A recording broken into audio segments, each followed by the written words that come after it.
Want to go ahead and mute it until we Hey, John. officially ready? Good.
Was it human? How muggy was it?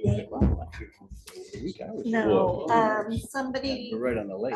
felt bad for us, so they cut us some paper so we could put them up in the window. I like So it. I happen to have some Need to look at packing tape in my blinds. car, We're going to. so we just, Beginning of The, October. Stone property. I'm hoping it's gonna be cool down and not Oh, yeah. nearly That humid. forest. oh, Oh, Fred I knew. didn't like all the A sun. couple years ago, we went back there. They were worried about us, actually. I guess this time. Oh, it's They very said, please thoughtful. give this to your wife. Very thoughtful of them. Okay, are we ready? All right. Yep. Let's go ahead and bring our joint planning commission and city council meeting to order for this August 25th, 2025. We're a little late. My apologies, technical difficulties. Let's do roll call. I'm going to have everybody just go around the room. Make sure you speak into a microphone when you say your name and if you're here. Go ahead, John. I'll let you start. Hey there. Hey, we're going around the room doing roll call. We're going to start with the planning commissioners. Go ahead. John Grodenis present. David Mills present. Torin Nielsen present. Frederick's present. Tim Eastridge here. Fred Cuthbertson here. Is that it for our planning commissioners? That's it. Okay. Councilor Myers, why don't you go ahead? Harry Myers here. Dan Sheets here. First thing here. Carol Williams here. Mark Murray here. Brian Ray here. Online, who do we have? Cindy Evans here. Thank you. Administrator Fiorelli here. Councilor Linder. Oh, she got, okay. Gotcha. Okay, and then Dawn, you're on as well. Can you hear me?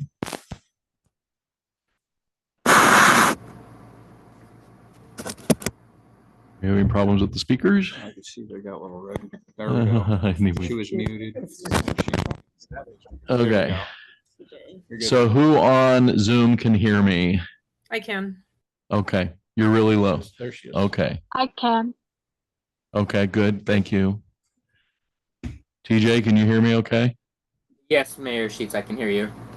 Dawn, can you hear me? She's got herself She's muted. still muted. She might be Okay. double muted. I don't think that's Dawn. You don't think I have The this? city of Monroe. Oh, there she is. Okay, we're gonna proceed. That's fine. Okay, so I'm looking at the agenda here. So we've got review, discuss, deliberate, and vote on the following topics. So the first item on the agenda here is code enforcement policy. And it is, let's see, it's 3.1.1, which is discuss appointing Mark as code enforcement officer. Okay, so resolution rights to write tickets. Okay, so TJ, did you want to give us a little more information on that one? Yes, Mayor Sheets. So let me just double check and make sure. Can everybody hear me okay? Yes. Yes. Yep. I'm going to put my video off. I seem to hear better with it like that. We'll see if the bandwidth improves. Can you still hear me? Yes. So, yes, what I'd like to do is begin by just discussing some of the challenges that staff have been experiencing over time. I think that this predates certainly my time here at the city, and I suspect that some city councilors and planning commissioners could speak to some of the challenges that we do see, such as vehicles parked on easements, particularly those needed by public works. Vehicles oftentimes will block mailboxes. We've had a couple of calls like that just within the last few weeks. And this rises to the level of being an issue that affects people if they have medication that they need to receive at their mailbox or important mail, and more importantly about just the character and look of the city, especially as you get onto roads that are more visible. Under home rule authority, cities in Oregon can create and fill positions like a code enforcement officer through ordinance or resolution. The municipal code, if it's created, has to define what that officer's authority would be. So that could be to, issue citations, abatement notices, or even administrative penalties. The officer enforces civil violations, not criminal law. So it's important to make that separation between what this would be and what our Benton County Sheriff's Office currently does for us. And to put a pin in that, also, we are able to call the Benton County Sheriff's Office and report these issues, but they have limited time. They have about 10 hours per week under their contract to be here in Monroe, and it's obviously a reactionary approach to these kinds of issues. The city is able to deputize a public works employee or more than one employee who can begin by writing notices and eventually tickets if necessary, which would essentially be city code violations and notices and have a certain fee schedule attached to them. And if we were to implement something along these lines, there would need to be some training and best practices in order to make sure that we're looking at any concerns with liability, and also just the approach to how we want our citizens to view the city. We would define the scope narrowly, so parking violations and nuisance vegetation only, that sort of thing. Provide training on how to issue notices and citations properly. And we would also want to make sure that the court, currently our municipal court, is ready to process those citations. There are other options we could look at, including increasing hours with the sheriff's office, or looking at intergovernmental agreements with other cities to see if they have code enforcement officers, but the distance and proximity may make that more challenging than in some other rural areas where I've worked in cities are relatively close to one another. So I wanted to provide that background and context. I also wanted to, if it's appropriate from council's view, offer both Mark and Dawn the opportunity to speak from their perspective on this issue and why this has come up among staff. So I know last I spoke with Judge Blake, he did mention he would be speaking to Sheriff Van Arnstall, but I think that Mark having the ability to be, whatever you call it, I think that would help out a ton with ordinance enforcement in town. They really don't have the manpower or the hours in the city to enforce the ordinances, and we get a lot of complaints. I don't disagree. Anybody was on Facebook today, somebody was going on about weeds and stuff along the main stretch through town. So we have a lot of issues with ordinance. Can't think of the word. People following ordinances. So, and then some people just may not know. So What are the main drivers for the ordinance infractions? You know, like the top three? Right now seems to be parking, weeds. What would be the third one? Just kind of hoarding. Yeah. Interesting. Well, thank you. I've got a question also. Do you feel, Mark, that you have the bandwidth to do that? Actually, I spoke with Chuck this afternoon, Harrisburg Chuck, and we kind of talked about it a little bit. It sounds like there is a lot that does go into it. I think if Chuck and I both, our Chuck, were able to take on this, that we could handle it. I don't know, Chuck was mentioning that there's a lot of reports and it could take up a day's worth of work just finishing up the reports and stuff that come with ordinance enforcement. Okay. And then another question for TJ. What would the cost offset be if, I don't want to burden our current staff, if it is a burden to them, what would the cost be if we asked the Benton County Sheriff's Department to spend a little bit of extra time down here in Monroe to enforce our codes? Yeah, it's a really good question. Thank you, Councilor Lindner. Right now, we spend around $48,000 a year, and we get 10.5 hours per week from the Benton County Sheriff. There are some fixed costs on the bottom of that, which include a couple of things in the contract, but it wouldn't exactly be doubling if we went to 20 hours, but something perhaps close. The other thing to note is that it's hard to predict when those issues are going to occur. And so it does help if our folks are out in the field and there's an issue in front of them that's affecting their day at that moment. And they know they need to come back to that house, for example. They actually have a lever address that now. So those are the trade-offs there. That makes sense. Thank you. One simple way that would maybe be part of this is they still go around and read meters every month. And so if they had a simple checklist, that would be pretty easy for them to just walk around doing their daily job and just check. That seems like it would be a really, really quick and easy way of helping this along. I also like that idea because it seems to me if you had a checklist that this was an infraction, it would give them at least one warning that we're onto it. And I think that that's a good thing. What is the impetus of Benton County Sheriff? Just enforcing the code?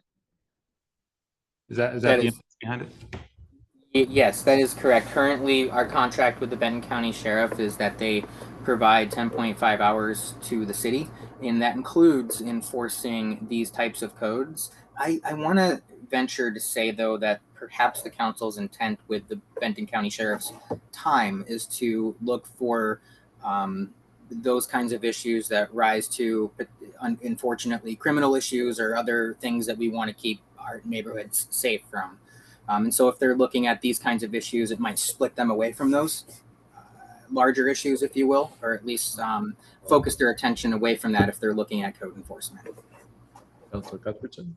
And my concern would just be, as you said, the paperwork piece, because either way, that's what takes the time. So that's the sheriff sitting and doing paperwork instead of being able to be out and patrol and do the things that is normally would be their purview that we're concerned about, and or staff having to take time to do that as well. And so I think the checklist, while though, yeah, that's pretty easy to do, I think the bigger issue is really all the paperwork and the training that goes with it to make sure that we have it legally the way that it needs to be so that we're in compliance when it comes down to really having to put those fines or things in force. That's also true, but then if the city's going to have codes, it needs to enforce it. Yep, then we do have codes, and what's the point Yeah. of having them if they're not being enforced? Well, and I'm not saying we don't enforce them. I'm just saying that where do you want, I mean, we just have to figure out where the best fit for that is and know that it's more than just a checklist. My hope would be by having the checklist and notifying them Mhm. that you would, alleviate some of that. well, and it would Notify also, people would respond to it. Yeah. They don't want to fine, so they're going to fix the problem. And so you would have hopefully fewer compliance. citations. Right. So as it stands right now, on meter reads, we already do kind of do that. We've got a list of meters that we're reading. We see long grass, I'll write down weeds Right. or excessive vehicles or whatnot. So we kind of already do that in a sense. And then it comes down to Dawn processes that list and she's got a million things going on at that moment right there, punching in a million numbers. She may miss that weeds note on the side there. And we've discussed, I don't know, Dawn, if you've done this or not. Oh, I was texting her. Talked about putting them on the bills and then if they're actually getting seen or not. So. Right. So in previous months, I have done that, especially in the interim when we didn't have a city administrator. I know previously, my understanding was that letters were going out. I don't know whether or not that was really happening. But we used to do ordinance enforcement letters. I did put out weed abatement letters earlier, about a month and a half ago with Mayor Sheets. And that's how we handled that. But there are other items. I do put notes on the bills and then they do seem to be pretty effective, but it's not the correct way of doing it. Right. And then we also have folks that are physically and financially Mhm. unable to do these things in a timely manner. Yeah. So then it comes to, well, how do we take care of that? I have a question. The Go ahead. checklist is good and doing it when they do the meter readings is great, but if everybody gets to know that that's the only time it gets done, people are only going to pay attention to things around that time. Well, I wouldn't think that would be the only time it is done. It's just a good, consistent way to do it. And then also, you're always going to get your complaint driven ones. And then when they're just out and about, if something is very grossly negligent or something like that, Okay, as long as it's That's getting done duty. more than just then, because people, the word will get around and we know how it is. So I assume this is a progressive enforcement. So it starts out with education and that's kind of stuff you're doing already. So Warnings. the warnings and progressive, just education. The ticket writing would generate the paperwork, but I wonder how I would assume, and you probably have experience with 80-90% of the times you talk to people, it's resolved. This would allow you to have some additional weight behind the warnings and the education, which could be helpful. The goal would be hopefully not to have to write too many tickets and go through that process. Just having the ability to educate, inform people, and then collect information of how, if they need help or anything like that, could be really a positive thing in the community.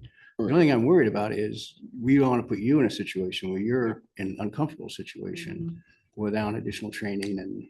Absolutely, yeah. I wouldn't necessarily go into a situation like that on my own. If I felt uncomfortable Well, right, at that but- point, then I'd definitely be contacting somebody from the sheriff's department or Yeah. get some kind of backup going in there. We have one individual in town that has been kind of a consistent problem that we've posted notices and it's gone as far as me talking, posted notices outside the residence, things like that. This person would chip away periodically. He's like, oh, they're getting to me. I chip away, and then he smelt her down and stop. There was no follow through on those posted notices at the time. So I think a lot of it comes, some of these people do just need the follow through. They need that ticket Right. before things are going to get done. In your estimation, this is a step in the right direction. I think so. Yeah, I'm glad that it's getting discussed. Well, if nothing else, whatever happens just needs to be consistent. Correct. Right. Ambiguity is. Mark, I wanted to also mention, I really appreciate your willingness to address that. I think you being someone who knows the community very well, to the point that was made a moment ago, this is a proactive approach. Right now, we're being reactive and people are calling City Hall when it's been multiple days and multiple incidents and of requesting support from their neighbor, from other people, and they get angry at that point. This is an opportunity for us to get ahead of those issues, to make sure that we're out there and we're communicating and educating the public. We would most definitely craft an education program, but before we really even got that far, what I'd like to propose to this body today, the Joint Planning Commission and City Council, is that you potentially, what I recommend is that you direct staff to look at what a program would look like, to sketch out the bones of that, to compare that against what similar cities or other cities are doing. And then what we would do is, of course, have our attorney take a look at that to make sure that there are no glaring holes in that. And then, of course, bring it back to a joint session for the body to consider what has been proposed and then make amendments or changes based on how that policy actually looks. But yes, it would be proactive, I think, from the beginning and in its intent throughout. You really want to tie up your water maintenance guy, sewer guy with this kind of stuff? No, again, I don't want to be in a situation where we have our public works lead out there just looking for issues. What I do believe is that we need to give him the opportunity to write something and put it directly on the door, rather than him sending a text message or coming back to City Hall, reporting it to Dawn, Dawn drafting a notice or a letter, and it going back out in the field with Mark or through a water bill, and this sort of back and forth that's very impersonal, and we really don't get at the root of what the problem is, and maybe it is a financial hardship or somebody disabled. So it gives us that opportunity to knock on the door or to put a notice on the door and say, hey, what's going on here? Can we help you out? So TJ, do you need a motion to begin this process with the education and then moving forward with the rest of this? Yeah, I'm looking for a direction for staff to craft what a program might look like, and again, go through that process I suggested a moment ago, and then bring it back for review. Okay. You looked at other cities to see what their programs are all about?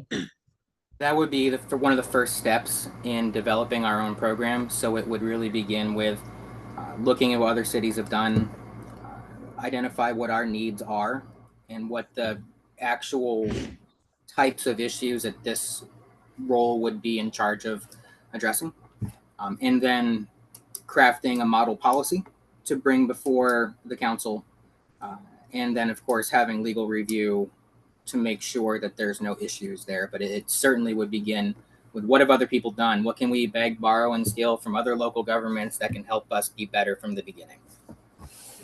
TJ, I've got another question also. And I support having this activity done by a local staff person. It makes way more sense than having somebody from the Benton County Sheriff's Department or doing an IGA with Junction City or somebody or Harrisburg. It makes sense that the people who know the town the best and are moving around town the most frequently are doing this, and I support Mark doing it.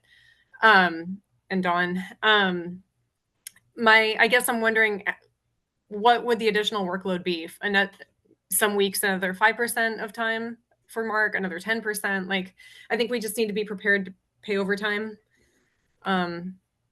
I'm just wondering what that might be, if you can guess, or maybe Mark can offer what he thinks it might take. Councilor Linder, I think that back of the envelope, we can make a guess right now, but what I'd like to do as part of that process I suggested is to include what that time burden would be for Mark, so that when council looks at the benefits of what it would provide, you're also able to look at what the costs would be. And those would largely be, of course, through payroll, through labor. Got it. It makes sense to me for Mark or somebody who's moving around town to do this kind of work, though. So. I don't think you're going to know what the time commitment is until you actually start doing it.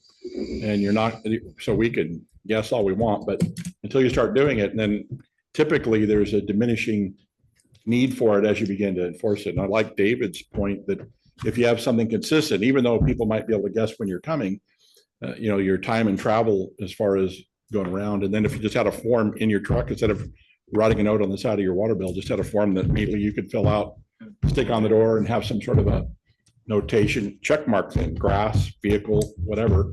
So it's quick and easy. It's on the door. You take a photo of it, maybe with your work phone, and then you have your documentation and you move on. And then that way there's some follow-up, there's some documentation, and you'll be able to measure what your time usage after a month or two.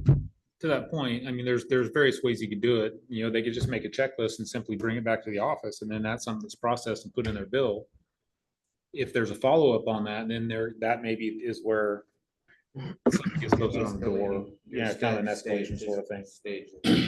That obviously details can be worked out. Yeah, and we'll get that sorted out. There have been numerous people in town that I have talked to, like, hey, nothing's going crazy just yet, but things are coming, hey, we're getting to a point where these things are being a problem, and there are people who have taken care of these things. Right. And just having a simple conversation sometimes.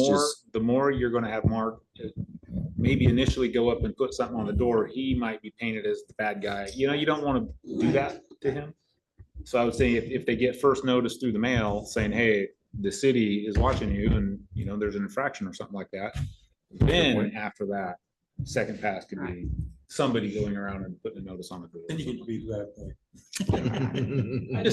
I hate to put an employee in that sort of position initially, because the repeat offenders are going to be the ones that get annoyed. And of course, the bottom line though is there's always going to be an employee that has to be a bad guy at some point. Absolutely. So that's what we're discussing. Is it going to be staff, or are we going to have somebody outside? So, I mean, but the approach is what can be Well, and this is discussed. just a first option. Yeah. And we can revisit it. If it's not a good option, we're going to find out. Maybe we pivot, we figure out something That's right, different, yeah. or And so I think talking to Mark and said he thinks it's the right direction. Yeah. I think we give it a whirl. Exactly. Well, this has been an issue for 15, 20 years. I've heard it time and time again. But you're not going to be the only one to enforce this, right?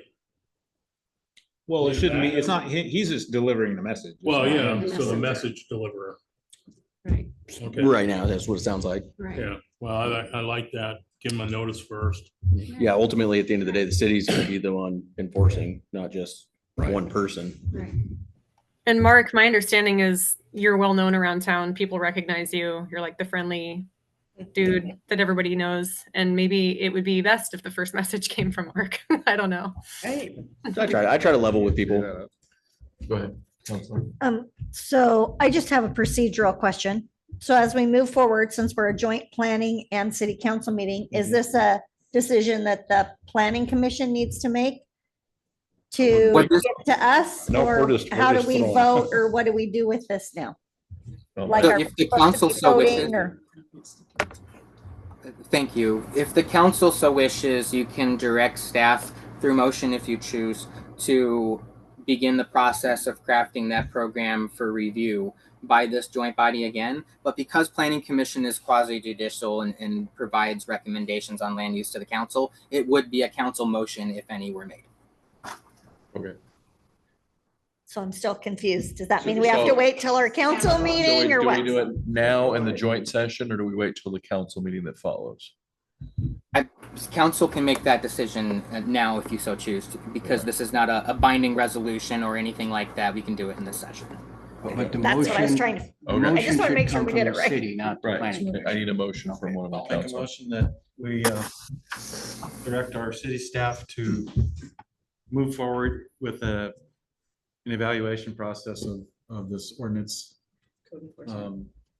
enforcement plan, possibly to give us a cost benefit analysis also. I have a feeling that okay, that's the motion. I'll second. And I had a comment. Go ahead. My comment is, I have a feeling that the time was gonna be a wash. Yeah. Like Fred said, down the line, it's gonna be a wash. Because you're not gonna be going back and forth a lot. You're gonna be able to do point notices right there. And I think that'll save a lot of time. Like you said, the paperwork's probably the biggest time, but instead of going back and forth, you got time, you got resources that you're expending going back and forth. I think it's gonna be a wash as far as cost. You already have fees set up? How you're gonna find these people? That would be a question for TJ. I thought we Should did. have a fee We schedule. developed. Yeah, we have a fee schedule somewhere. I thought you worked on one. Yeah, we did, whether it needs to be Maybe- updated or changed or It may need reviewed. to be updated. Yeah. But yes, Okay. So we have a first and a second on a motion. Any other with the counselors? Any other comments, questions? We've got TJ online. Okay, shall we go ahead and vote then? Okay. Counselor Ray, Yes. Counselor Williams, Yes. Counselor Cuthbertson, yes. Counselor Myers, Yes. Counselor Lindner, Yes. Counselor Evans. Yes. Okay, there you go. You got your motion. It's approved. Thank you, Mayor Sheets. Yep, you're welcome. Okay, we're gonna go ahead and move on. The next item on the agenda is city-owned properties. I know this has been a topic with council back and forth for a little while. TJ, what did you want to add to that? I'm sure you have more. At the last city council meeting, very early in the first week or so in my tenure here, council discussed a desire to visit city-owned properties and pair that, from my understanding, with a desk review of the properties that we own, their values, and their current and potential future uses, so that we can develop a strategy that encompasses which ones are important to our capital improvement plan as we move forward with infrastructure or with parks, and which ones are no longer serving the city's purposes and may be ideal for sale or transfer as surplus real property. What I wanted to discuss was a timeline, both with Planning Commission and City Council, to see when we might want to do that tour. I know that we're coming into September, and perhaps that's something that we could do this next month if this body so chose. And then also to receive a little more direction from both Planning Commission and City Council on what types of questions you're looking to have answered with regard to this discussion on city-owned properties that you've been having for some time.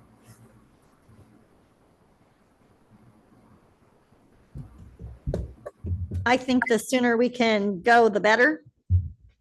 and that we need to be making some decisions so that we can move forward with our other things that are pressing the city. And if we are selling our city-owned properties, where is the money going?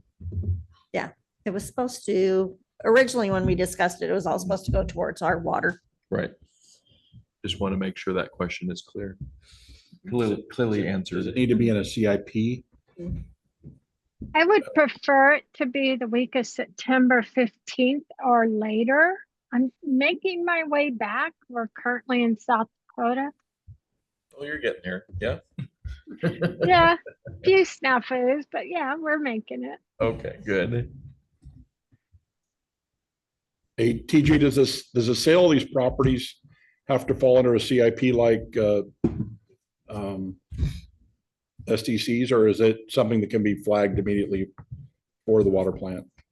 The use of the funds has to be identified. There is flexibility in what the use of the funds are, and that they are not as restrictive as like SDC funds are. You don't have to allocate it to SDCs at all. And it does not have to be part of the capital improvement plan, although as has already been mentioned, that really is our big ticket item at the moment. Yes, We're looking at the spring properties, correct?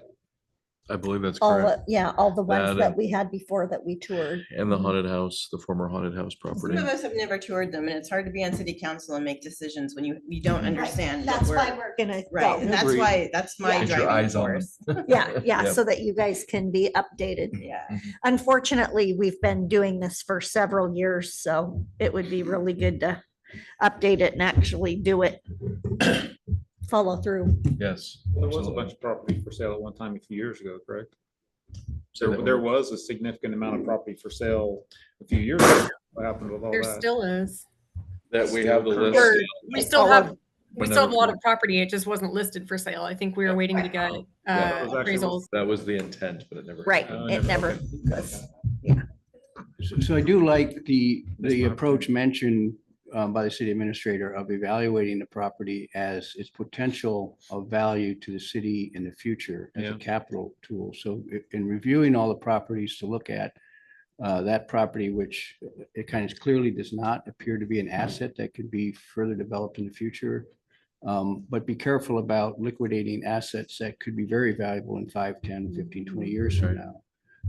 So that's probably be an evaluation process to make sure the city retains, kind of limited resources that we do have that could become incredibly beneficial in the future as the city grows or as the city meets new needs. Right. So I I just- appreciate that comment of evaluating, and be sure we're not giving something away that could be incredibly important to Well, us. we're not giving it away. No, yeah. Selling it now when it turns Right, out to be and I know worth a what you whole mean, lot yeah. more to us course. in 5, 10, 15, 20 years. Right. But basically, it's like getting everybody back on board again, because this was already done once.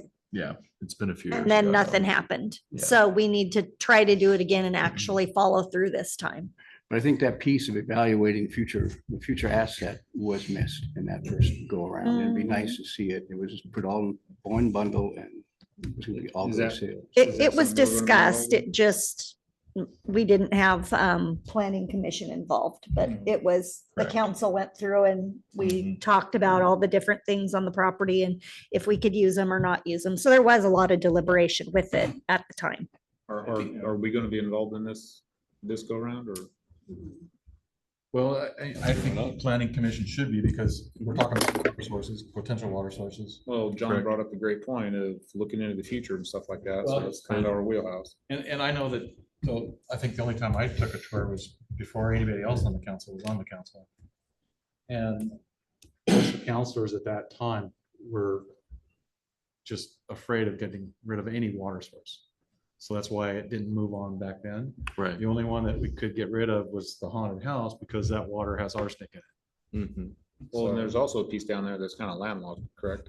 What's that? There's a piece down there that's kind of landlocked. Both the springs are landlocked. Yeah. Well, Right, so- and then also it was like, how do you get the water from there down here and Yeah. it being cost effective and don't. how much they're Yeah. running? And Yeah. I mean, there was a lot of factors brought in. Could we start, like, if the planning, speaking for myself, if we're gonna be involved, could we start with just a somebody send out a map of all the properties, just an inventory on a little map. I know we have the inventory list.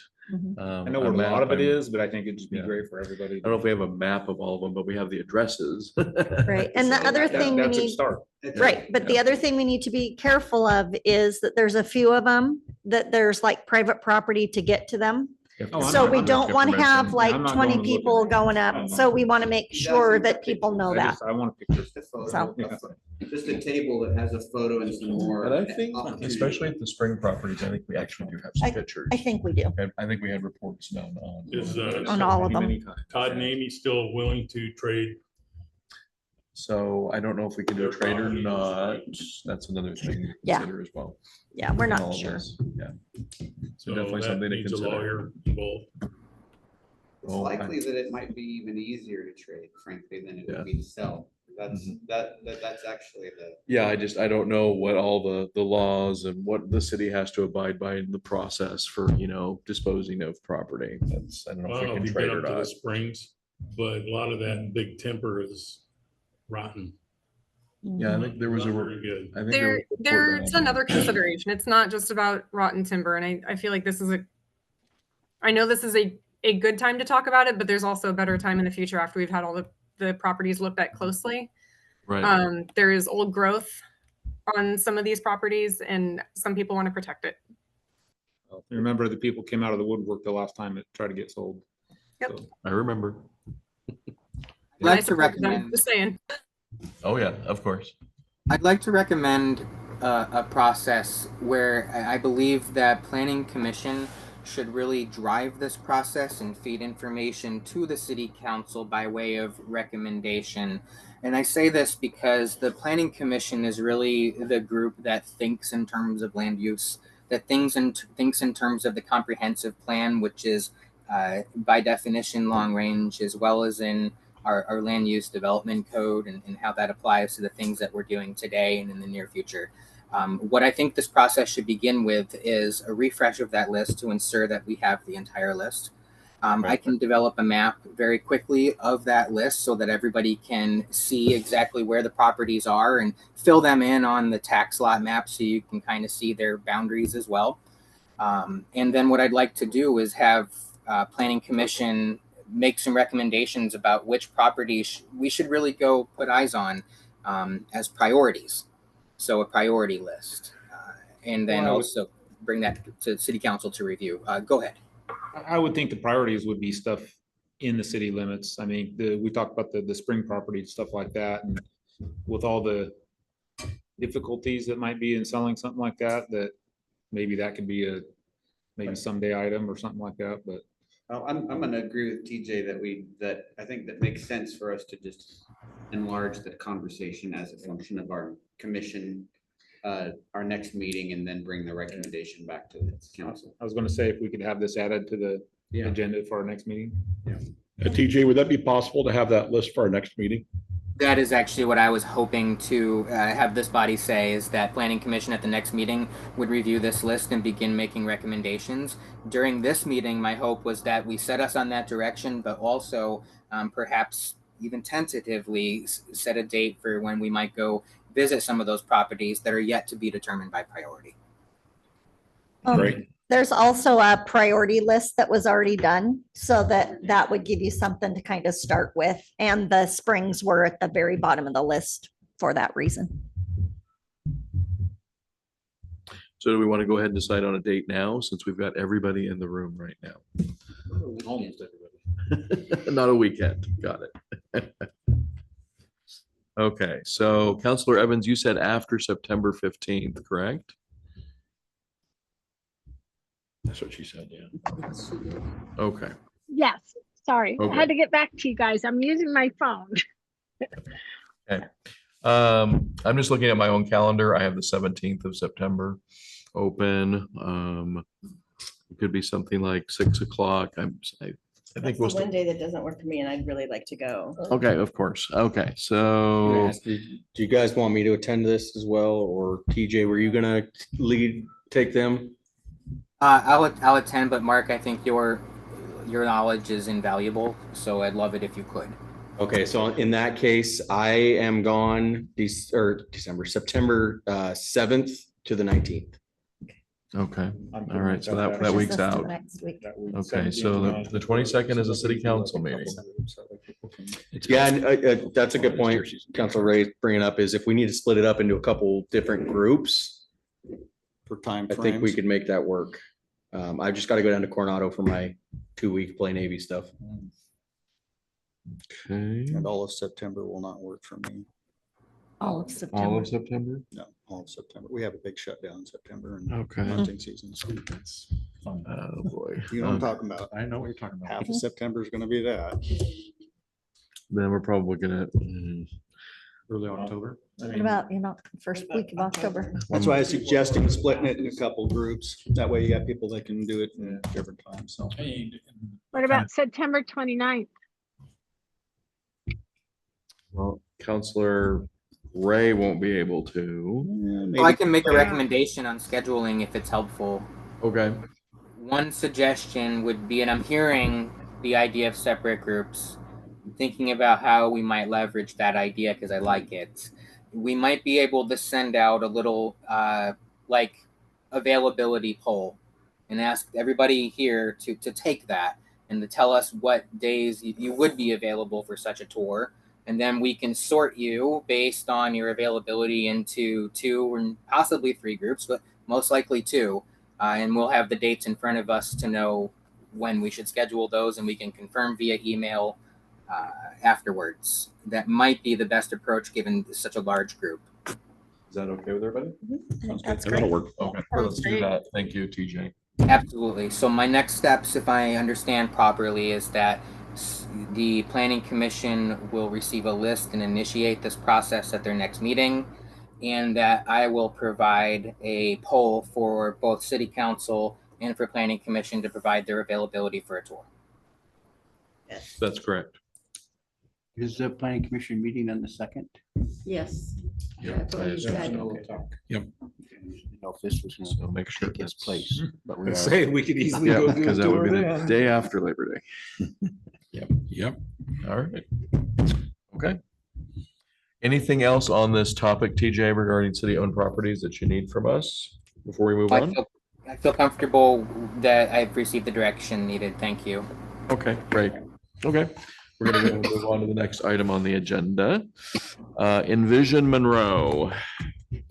So what are we envisioning for Monroe? At our last Planning Commission meeting, there was a discussion about what Planning Commission would be doing with their valuable knowledge and time during the moratorium that could be in effect for a maximum of 26 months from the time it's implemented.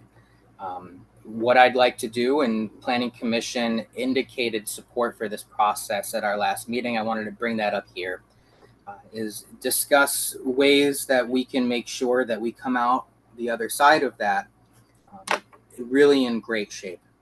So long-range land use and infrastructure planning. As we'll discuss later, there's the UGB expansion that we'll be initiating and the grant that we submitted for that. There are some comprehensive plan updates that need to be revisited, some questions that need to be asked in alignment with the land use code. I think that this is an important time for Planning Commission to look at that again and see if there's anything that would be necessary, especially as we come out of a moratorium and look at future infrastructure.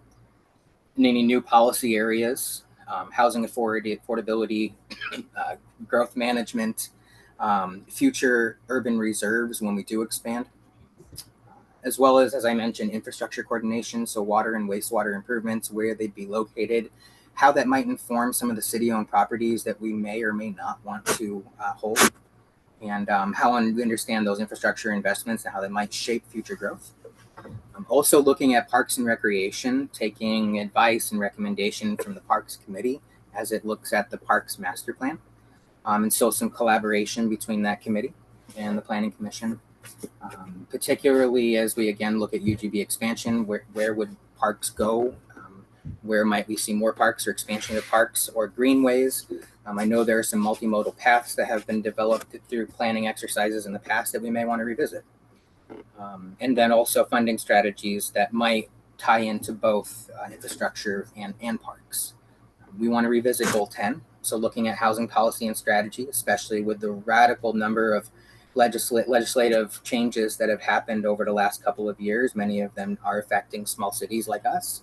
How does that work with our current land use code? There are some changes we will need to make. And how do we make sure our comprehensive plan is in line with that? And then also just visioning and community engagement. What does the community expect us to look like in 20 years as we're going through all these big changes?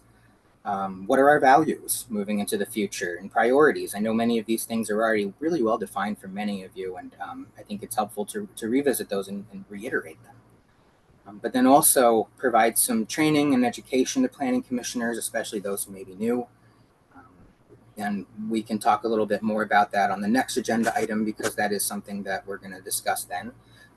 The focus of Envision Monroe would essentially be for us to spend the next 26 months with a clear plan to look from the 50,000 foot view down to the granular property level and really tie it all together. This is a rare opportunity to do so.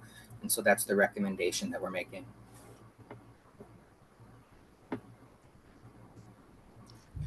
Thoughts? I'm in agreement. We have the time right now. I think it's time to focus on some improvements and plan review, definitely. We need to get our ducks in a row so we can move forward with that water. Yeah. And be prepared when this is all over with. Yeah. That cadence is a pretty tight cadence. So there's a lot of work that needs to be done. Yeah, because the elephant in the room is really going to be getting the water and sewer across the river. Yeah. And so what does that look like? Because if we do end up going with a pedestrian bridge, that's going to have a major impact to the overlay and where it lands and where it hits the park, where it hits. And so if we're really going to go with that direction, we need to be looking not only from there, but everything that supports that as a focal point. So I think it sounds like a very valuable process. And I think the planning commission has passed a number of things in the last year or two that we're not sure kind of where they ended up. Yeah. So it would be a time to kind of review what we've done and try to find out what's passed, what's built into code. So it sounds like we really need to look to it. What do we have to help control what goes down in our main Riverside District overlay? I mean, we've got a lot of different properties that are for sale or potentially developing, and then we know what, we need to hear from the citizens, but we also need to be able to, hey, influence what actually happens in that. Because if it's just going to be willy-nilly and has nothing to do with our vision, then what do we do? What are our recourses as a city? Because, we have very limited commercial space, and we need to be able to have some control over what that is. Not trying to step on people's toes that own property, but it is the city of Monroe. It's the community of Monroe. So we need to think about that. We can go off of Pike Street with that pedestrian bridge, and I could see it would benefit, well, it's one family. You probably have to explain where Pike Street is for some of the members of the council. It's right off of, Excuse me, can you please speak up? oh, sorry. Pike Street is right off of, just north of where I'm gonna call it the former gas station, because that's how I know it. Across from Main Street. Yeah. Basically, it's Between there and the bank. across from Main Yeah. Street. Just before the bank, yeah. It's where the lift station is. Yeah, it takes you right to the lift station, but And we there's own all the city-owned property. right beside. Yeah, we own all the property all the way through to the river, over to the park, and one owner owns both sides of that, but I could see if we had a pedestrian bridge, it would open up economic opportunities. Yes. Recreational opportunities. Yeah. Mhm. Whether it's retail or recreational stuff. Tourist. Can I ask that question regarding that? Is that part of the 1135 project? I think I'm getting confused. That footbridge is a separate project. Separate. But where's that other bridge is to have that pipe that's gonna take not the stormwater, it's the stormwater. Water and wastewater. Wastewater. That's part of the 1135, right? No. That's So- The separate. pedestrian bridge and the pipes that go under it that are the stormwater and everything, that is just a separate project. It's its own entity. It's its own thing, That's the hangup and why the moratorium. right? Because otherwise we have to Okay. rebore underneath the river. Well, I did my stab They at let the us. Parks Master Plan, and what I realized in doing that was that there's a lot of similarities between these projects that we're doing that we could use as justification and have a synergy in moving Okay. forward.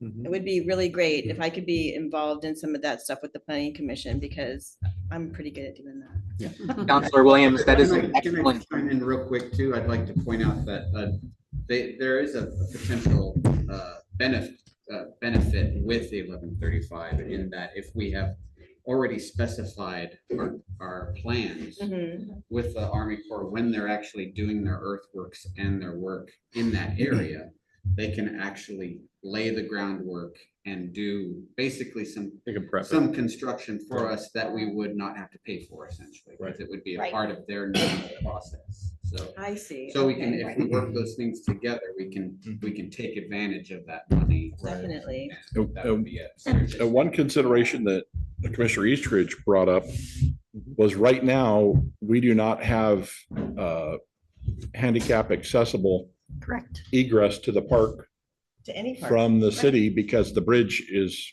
our current bridge is too narrow The ODOT and bridge. inaccessible. So we've got a safety issue Mhm. and accessibility issue that we can address too.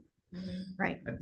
I'd also like to point out one other thing that we've discussed in the past, which is there isn't any public parking lots in the city. And if we were to make a small park or something in conjunction with that gateway to the other side of the, Mhm. you Right. could also, right there beside the bank, if there's some way to swap with Todd. Todd just wants a nice parking lot there, so you could have Painted line free right city parking and everybody wins, and it could be Mhm. a really nice kind of keystone for starting to set the template for what a new vision could look like down there. I got a question on this whole line under the water and the bridge, the 1135. So is this kind of like chicken and the egg? Mhm. What's got to come first? Oh, yes. So just a quick, some background, because it does sound like it's tied Well. together a lot. So touching on what Torrin was saying, we raised money to do the analysis of, could you build a bridge across the river? And that was located at the spot we've talked about because it was city-owned property on both sides, and we didn't want to pay for analysis that impinged on private property. So that's where the initial engineering study was done. The goal was to move quickly with that. We were on track to do that because we wanted to do the work. We wanted to have that design in place when the Army Corps was here doing work because of potential benefits of that happening. Now that may or may not happen, but there are some, if we have to come back and do the whole NEPA and the whole assessment after the Army Corps leaves, it's just gonna be a lot more timely, a lot more costly. So we're hoping that those go together. But they may still, but right now they don't look likely because we lost that grant. Right, that's what I was wondering. So all this, the moratorium comes along, we have X amount of days, years, whatever, to get this completed. Is the bridge even going to be there? Yeah, everybody talks about putting the line across the bridge. Is the bridge gonna be there? Well, that's entire engineering analysis and study. What's the most cost-effective way to do this? What kind of funding is available? And what will the Army Corps allow? Yeah. And what will, water quality and everything allow? So it still So it's sounds like, We can't decide that, but there needs to be Right. a lot of engineering analysis done Yeah. fairly quickly so that we can. yeah, that's why I was just wondering where the 1135, I know that was the bridge thing. And then this new thing. Yeah, there's no funding in 1135 for a bridge, Mhm. but it was always included as a preferred outcome, but would have to be funded outside of the 1135. So that's the, maybe the dream. Right. Like this would work out cohesively or just happen this way. The reality is it will be whatever is deemed necessary to get the line across the river. So Right. that may be a pipe bursting and just replace the one that's there. like we talked about, that would be the easiest and quickest. We talked about that with Chuck Trolls and all that, and okay, I was just trying to understand. Of course, yeah. I want to thank everybody for the comments on that. I think all of these are really important points, and we want to get these into a comprehensive document and analyze them together. My suggestion is that we begin by stating the intent to have quarterly joint meetings between City Council and Planning Commission to revisit this on a quarterly cadence. And my recommendation would be at the next Planning Commission meeting for us to, again, look at the 50,000-foot view, develop a calendar that touches on those quarterly meetings, as well as some goals and objectives, which could include projects or other issues that we know are important to address, and have those ready to present it really essentially 3 months from now or at the next quarterly meeting if we move forward with that cadence as I'm recommending.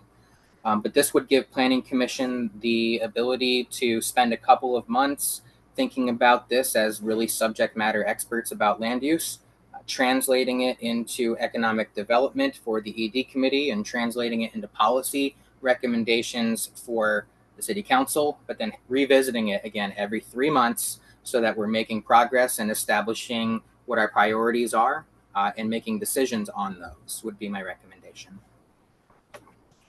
I like that because I think what we've done, unfortunately, year after year is give everything a lot of lip service, but we haven't really followed through on anything. And we really need to make sure that we've got some benchmarks, some follow through points. So we don't miss out on a grant because we don't miss out, we don't lose focus. So Follow through has been the problem. Follow through has been the problem all along. And so having those every 3 months touch points and TJ, just, I don't know if the council is aware, but we're going to be Planning Commission is going to be having some tasks and some benchmarks too of our own as far as comp plan and some other things. So we're going to be more proactive instead of just reactive. So that's kind of our goal too, and to bring stuff with substance to the City Council. So proactive would be great for a change of pace. Yeah. We were always held back. That, everything was under control and it wasn't under control. So yeah.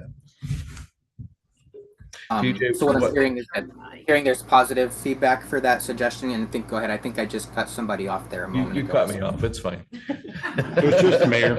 Only the mayor. No, was there anything else you need from this body regarding Envision Monroe? Do you need a motion, or you just need us in agreement? Which I think everybody is in agreement. It sounds like we're in agreement. If I'm hearing consensus, I'm comfortable with that, and we can begin putting this on the agenda for the next Planning Commission agenda. Okay, sounds good. Perfect. Okay, we're gonna move on to the next item on the agenda. If everyone is cool with that. Planning processes and procedures, forms, intergovernmental coordination, SOPs, and a workshop with the Planning Commission. Come to the attention, my attention as the planner for the city, that many of our forms really need to be revised and need to sync up with some of our other forms and procedures, things like subdivision and preliminary plat on the final plat. Going through that process with Planning Commission so experienced members can help newer members get up to speed with what those processes look like, and that we all can work together to make sure that they look the way that we expect them to. Look at some of the fees associated with those forms and really carry the process from beginning to end with the goal of having a checklist at the end of that process where Planning Commission clearly knows what steps come for every single type of application, what type of application is triggered when a certain development or request is submitted.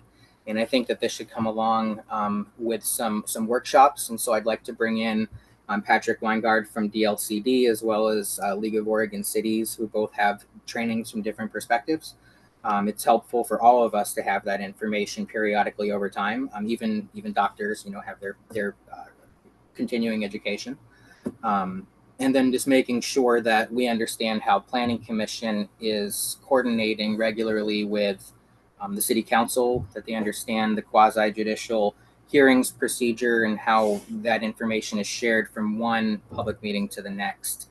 I think this is an important time to revisit that because those forms I'm seeing really need to be revised, and I don't want to do that independently. I think it's important for Planning Commission to be a part of that process. Well, I think planning commission would appreciate that immensely.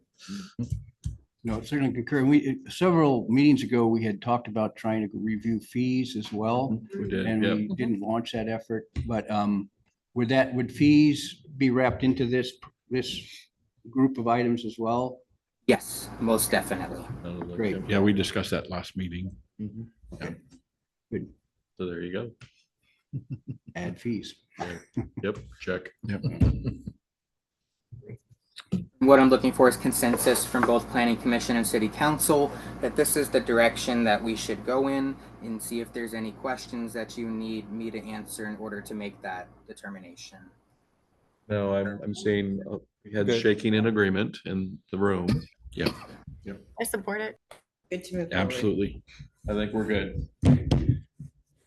Let's move forward. Also Okay, wanted go ahead. I'm sorry, I interrupted you. Jumping ahead of you, I'm actually I need to wait for you to call the agenda item before I speak about it. All right, the next item is planning assistance grant, DLCD. Go ahead. Appreciates my apologies. Oh, you're fine. I am providing for the public's benefit as well as the benefit of Planning Commission a copy of the grant that was submitted to DLCD.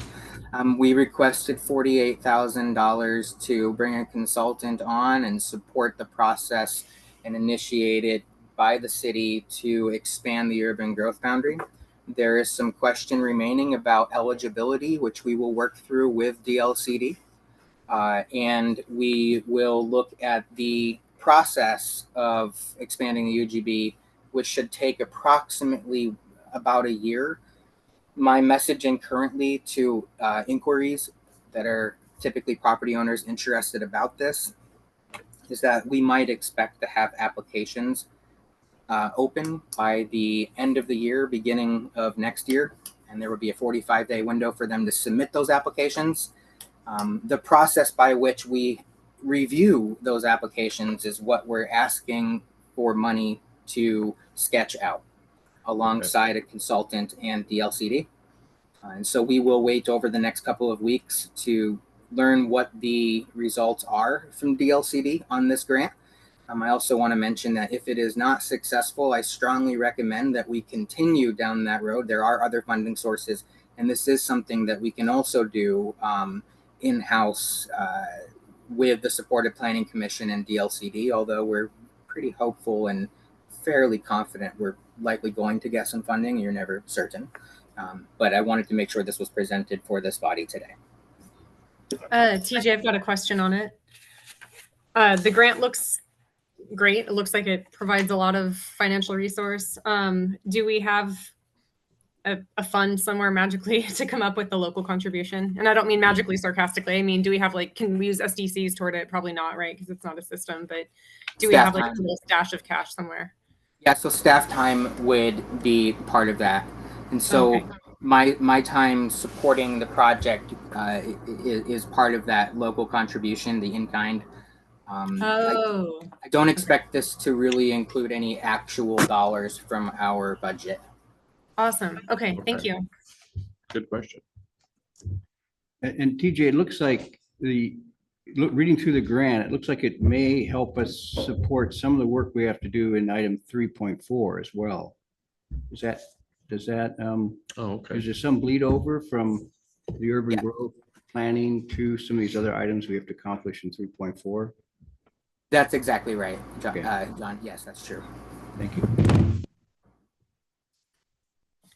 It looks like a really good opportunity, I think. So I will report back on the results of that. I just wanted to make sure that we spoke about it now since we were having this meeting with both bodies tonight. When do you think you'd hear one way or the other if it was funded? I plan to check back in with DLCD regularly, but my hope is that they'll have some information by the end of September. They did say that they were hoping to turn it around fairly quickly. Okay. Oh, that is quick. Good. Very good. Okay. We look forward to hearing back then. All right. Anything else on the grant, guys? All right. I'm going to go ahead and move us forward to the last item on the agenda is the development moratorium. I want to note that this is not a first reading. The city council may not have a first reading of this, but it has been submitted to DLCD, and it is a public document that anybody could go and retrieve from DLCD at any time. And I want to make it clear to both Planning Commission and City Council that this is the language that was submitted so far. This can be amended once it has received the first reading, but it's important to note that we are submitting this moratorium language to trigger that 45-day notice. The earliest time that the City Council could actually consider this as a true first reading would be September 8th. The council at its last meeting chose not to hold a special session, but rather to consider this for a first reading and potentially, as I've noted at the bottom of this, an emergency clause which allows it to be implemented on the first reading at its next September meeting, so a month from today. I believe it's important for both Planning Commission as well as City Council to review this and have as much information as possible when it is considered, so that there are good questions and responses, particularly any of those that may be coming from our concerned public in the next month. If there's any questions on this as a topic and not the actual ordinance language right now, this would be a good time to bring those up. Again, high level on the topic only, not the ordinance language.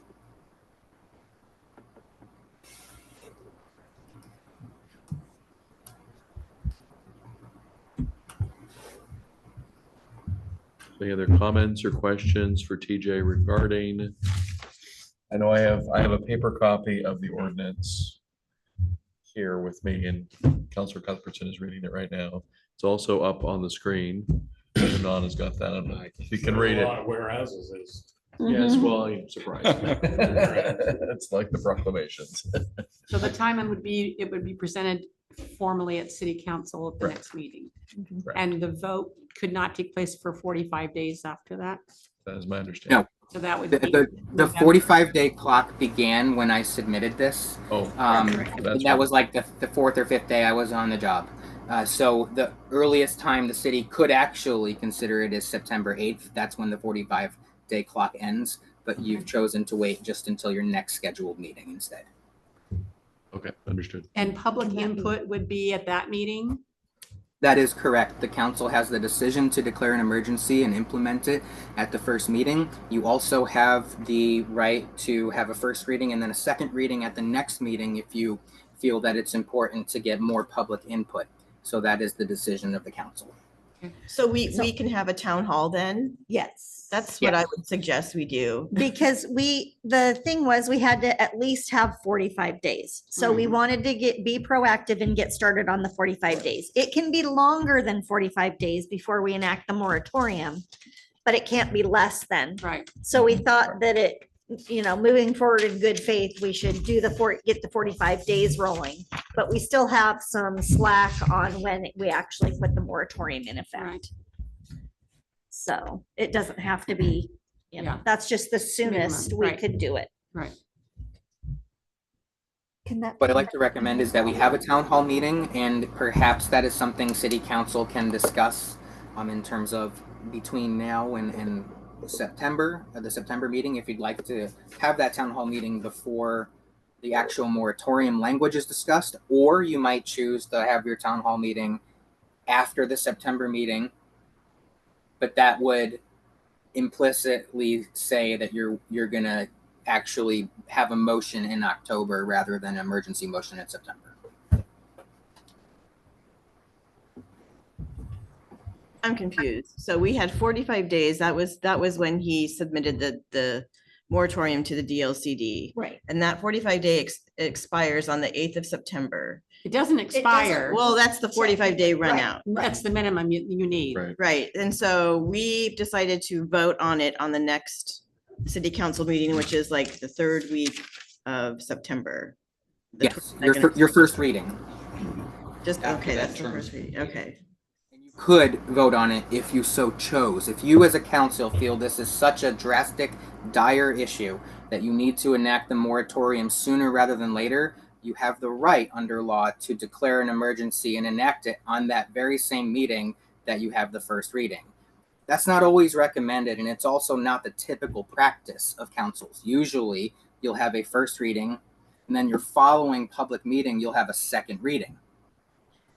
The way we are right now, as we stand, we are pretty buttoned up, right?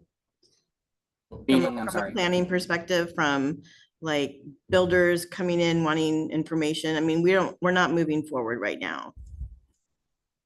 If there's small amounts, those can still move forward. We just can't do any of the larger projects. Was like- And Like anything that had paper already could, I think, Been like move a forward. Am I flashing correct? warning light to Right. them, But not. But our thought process was to hear what the engineer had to say when he came on and how our DEQ went and all that, so that we would have more information moving forward. Right, well, we have the DEQ knowledge now. Right. And we've had some assessments that have taken place as well from, not EPA, but what is it? Or No, the water Who treatment. just came? OHA. Big 4 hours. That was OHA. OHA. Okay, so I mean, we have some pieces of the puzzle. I'm just trying to figure out the timing. The timing it's oddly worded to me. So I would strongly recommend a town hall meeting. If the council thought that you might want to declare an emergency at the September meeting, then you may want to have a town hall meeting between now and September. However, if city council felt it was appropriate to wait on an action until a second reading in October, well, that would give you a little more time to schedule that town hall meeting.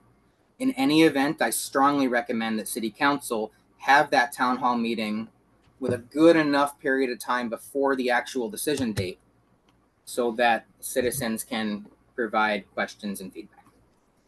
Thank you for the clarification, Tom. So will the city council have additional information from an engineering firm about capacity and the importance of a moratorium? Yes, I would expect within 30 days that, because our engineer will be on board ostensibly following our next meeting and an action that is taken to enact that contract with them. So yes, I would fully expect them to have that information about capacity back at the envelope, capacity calculations ready to justify a moratorium by September. And that capacity will take into consideration both wastewater and drinking water production? That's correct.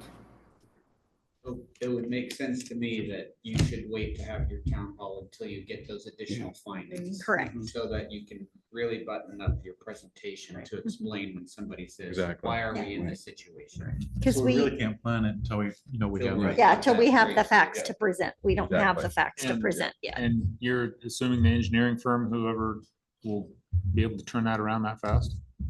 If that is not the case, then we will inform council of that prior to the next September meeting, but that is the expectation. They aren't looking at the granular level, they're really looking at the capacity, the system's capacity, and looking at inputs and outputs and determining what is available for the average house or development if it were to be added to that.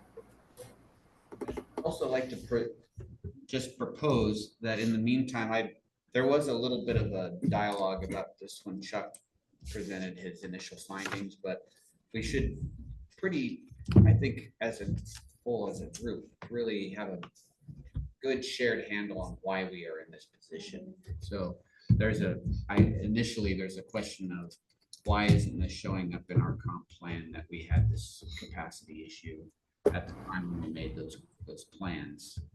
Because there is a plan for the sewer capacity that was done at some point. So why was there a misunderstanding at that time? It would be worthwhile for us to just have some sort of forensic concept of why we are in the situation we are. I'm not trying to make any excuses here, but if my memory serves me right, a lot of the problems, if they did the studies during the summer, we didn't have the INI problem, and it's the INI problem that really takes us over capacity. Well, that's a good answer. But that's just my suggestion. That's just a guess on my part, based on what I've heard in the past, but. Well, it'd be good if somebody. Excuse me, what's the INI problem? It's infiltration and, I can't remember. It's excess water getting into the sewer lines. Like, inflow and infiltration. yeah, Yeah. that's it. Rain, groundwater, It's in rainwater, Winter. runoff. So Thomas, Oh. just so I'm clear, when does the 26-month completion kick in? After the second reading, or So don't we have a 20 deadline of 26 months once we do, and that time clock begins. That 26 months is actually two pieces. It's a 2-month period and a 24-month period. The 2-month period is how much time we have to develop the corrective action plan. So that is to tell OHA and or DEQ on their respective system how we're going to fix the problem after defining it. That's the 2 months. And then you're allowed up to 4 6-month moratoriums, totaling 24 months after that. That clock begins after the corrective action plan is approved by the respective system.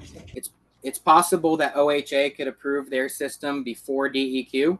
So it's actually quite likely that they won't happen on the same day. So we'd be tracking essentially 2 timelines, but ideally they wouldn't be too far apart.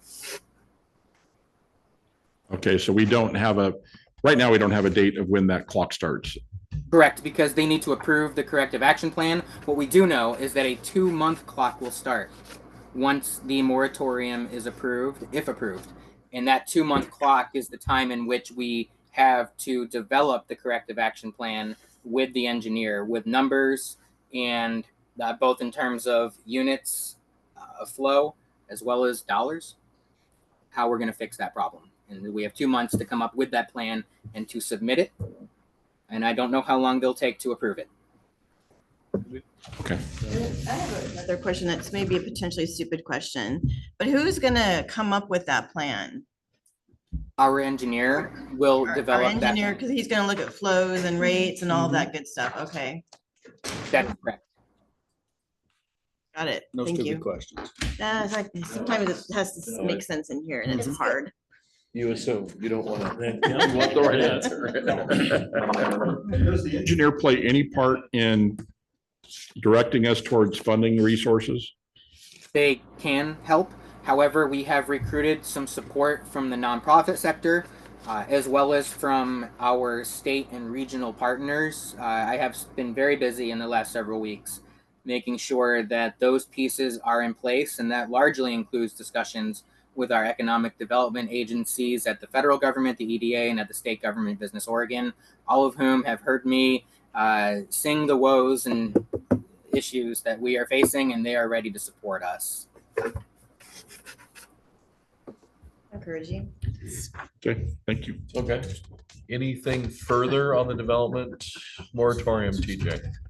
Not at this time, but what I will say is that when we have our September meeting, I will have a presentation to provide visuals as well as a clear opening and linear thought process on where we were, where we are, and where we're going. Okay, very good. Okay, any other questions? Because we're about ready to wrap up. Wrap it up. Okay, I'm wrapping it up. Hit the gavel. Okay, Smack it. all right. I'm adjourning the joint planning commission and city council meeting. Thank you, planning commission, for being here. Thank you all so much. Yep. Night. I like these. We should do these more often. City council's gonna stay for their meeting now. 20 minutes. You betcha. Can we take a 7-minute break? He Yeah, we're will gonna need to in the switch city to the council other, meeting, If he makes it back. Zoom. He probably had a call. That's what happened. So we know that it's subject to him being able to be here. It should be the same Zoom meeting. Yes. Yeah. So I'm gonna go ahead and have the They commissioners submitted a excused and then we'll recording. start the Yeah, council we have meeting. access to it. Excellent. And this is the same link. Will remain on this link here. He just Okay, says very good. checking Thank in you. With us, but if Can some, we take just like a 2-minute break so I can grab a snack? Or Yeah, a it'll bathroom probably, break? it'll probably take me that long to kick out. I mean, idea. let the commissioners leave. Take 5 or so minutes. Go ahead and mute this. Sean, go ahead and mute it. Thank you. I do for regulatory and like the medical device industry, food, beverage, all highly regulated industries. Oh, we got fun times. Buddy. Always. That September sucks, by the way. years. and they- Yes, it will. Have you ever been to a 2-month shutdown? Oh my gosh, I'm You ever so been to a sorry. 2-month shutdown? Are you kidding? That's not right. That is so wrong. There's a whole bunch of tower issues like LA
I hate getting Google Sheets. Oh, I hate it.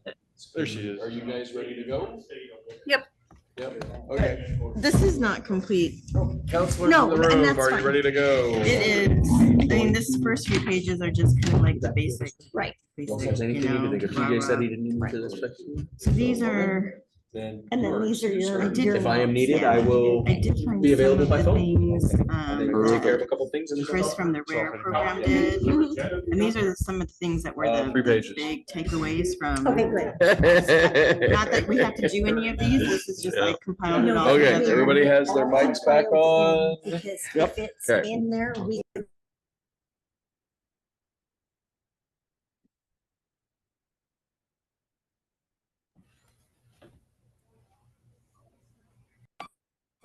Hey, City of Monroe, you're muted. I was gonna say the same thing. Yep. This is just basic. I I'm can waiting for a add couple more stuff counselors it to based finish on their what- conversation. Okay. They're live on their You microphones, want me so. just to call you? I know they are. So the charts So this is the planning framework. This is the matrix of Okay. criteria.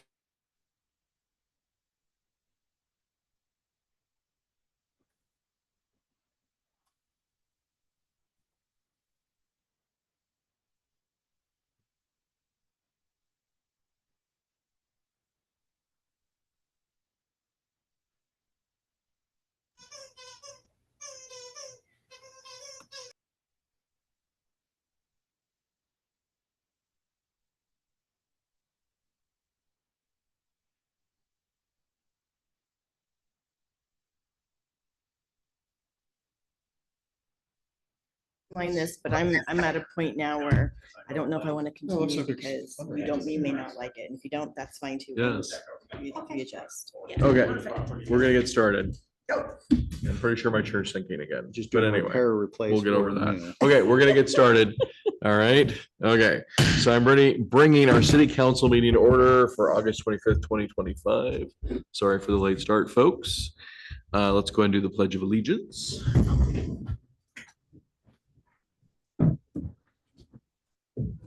I pledge allegiance to the flag of the United States of America and to the republic for which it stands, one nation, under God, indivisible, with liberty and justice for all.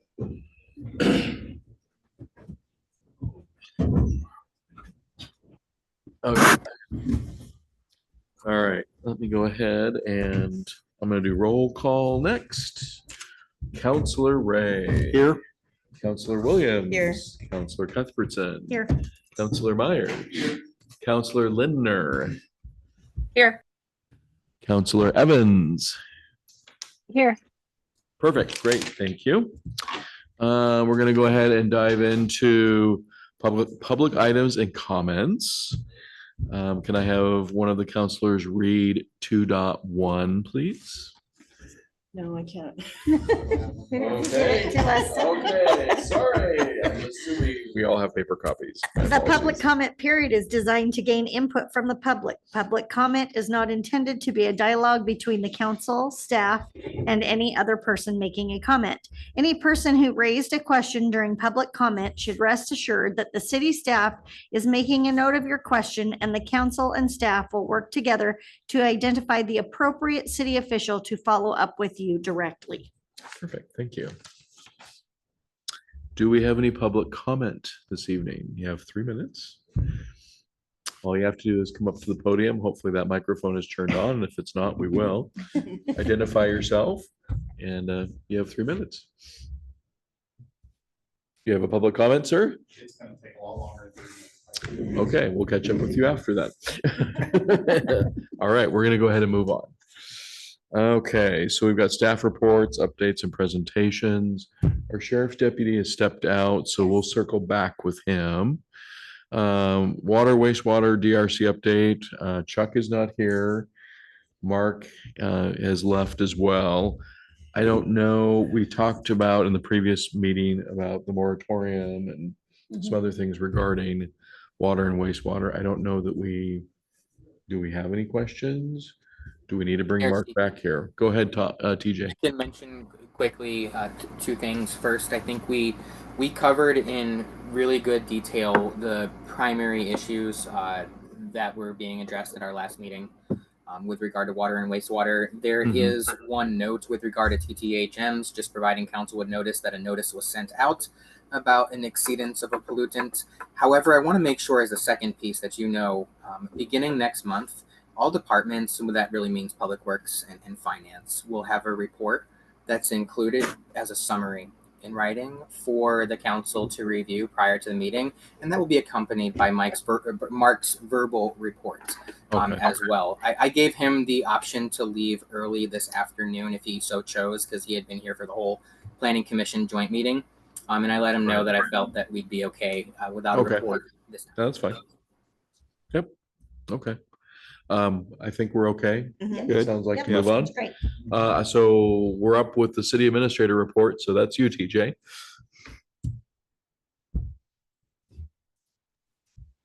Thank you, Mayor Sheets. In your report, in your council packet, you can see that I did provide my report. I'm going to go ahead and just move over to that. Go through the list directly in the interest of time.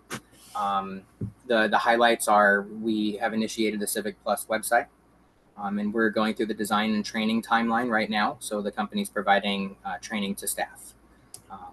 On September 8th and 9th in Seaside, I'll be attending the Oregon Infrastructure Summit. I'm pleased to announce that I was awarded a grant scholarship from Business Oregon that covers the full cost of admission. And so the only cost that will be incurred is just to stay, and it's in Seaside. So I'll be staying over for the night to attend both days. Nice. It's awesome. Thank you. And I really do look forward to bringing a lot of the information back for both Planning Commission and City Council as we get to work on all the things we just discussed. Regional introductions. I've spoken with every single state agency that touches land use and infrastructure in the city of Monroe. I've initiated or have dates set to meet with all of the county representatives. And that includes land use, building, city administrators, our county administrator's office. I've worked with the COG. I've reached out to them and discussed what options and services are available, and I'll be presenting an analysis to City Council. That's actually part of a process I'm working through with Councilor Lindner, Mayor Sheets, and Councilor Williams on benchmarks. And I'm also reaching out to neighboring cities. I've already met with Michelle Eldridge and a number of other folks in the area. We're looking at city code review, and you know that we'll be doing that with the Planning Commission. And staff are developing a policies and procedures manual, which will outline standard operating procedures and expectations for staff on really every important function that we have. We're moving planning files forward, and we've also submitted a DLCD grant, which we've told you about. I wanted to mention that a lot of the time that Shannon has had is being freed up in the near future because of the way we're transitioning and in the way that we take minutes. And so that will give her an opportunity to assist me with some planning and also develop some of those skills there as well. We're improving finance, including we're creating a budget calendar that'll be ready for the budget committee when it forms come budget season. We're including fund descriptions for every single fund that exists so that the budget committee is informed about what's been hanging out and we don't know what it's for versus what is actually important and needs to be discussed. And we're also implementing a new payroll system, which allows us to eliminate, in my estimate, about 5 hours of staff time per person per month, which That's is amazing. significant. It only costs us $5 per month per person. So it's a huge win. It's awesome. Again. We're also restructuring LGIP. We'll talk about this briefly this evening, but I'll bring a detailed presentation alongside Dawn next month. We'll look at LGIB accounts as well as the distribution of the interest. We'll touch on that lightly tonight. And then also we distributed a public notice on the TTHM exceedance. If you would like more details, you can see further down that the website implementation is going to be completed by October. I have asked them to push that timeline forward if possible, and I'm awaiting eagerly to hear what they have to say.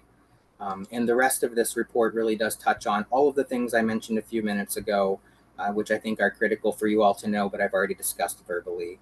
And in the interest of time, if there's any questions, I'd be happy to answer those, but that's the end of my report. Any questions from the council? No, I'm good. Sounds great. Just want to say thanks for all your trucking along on. We're getting a lot done. Thank you.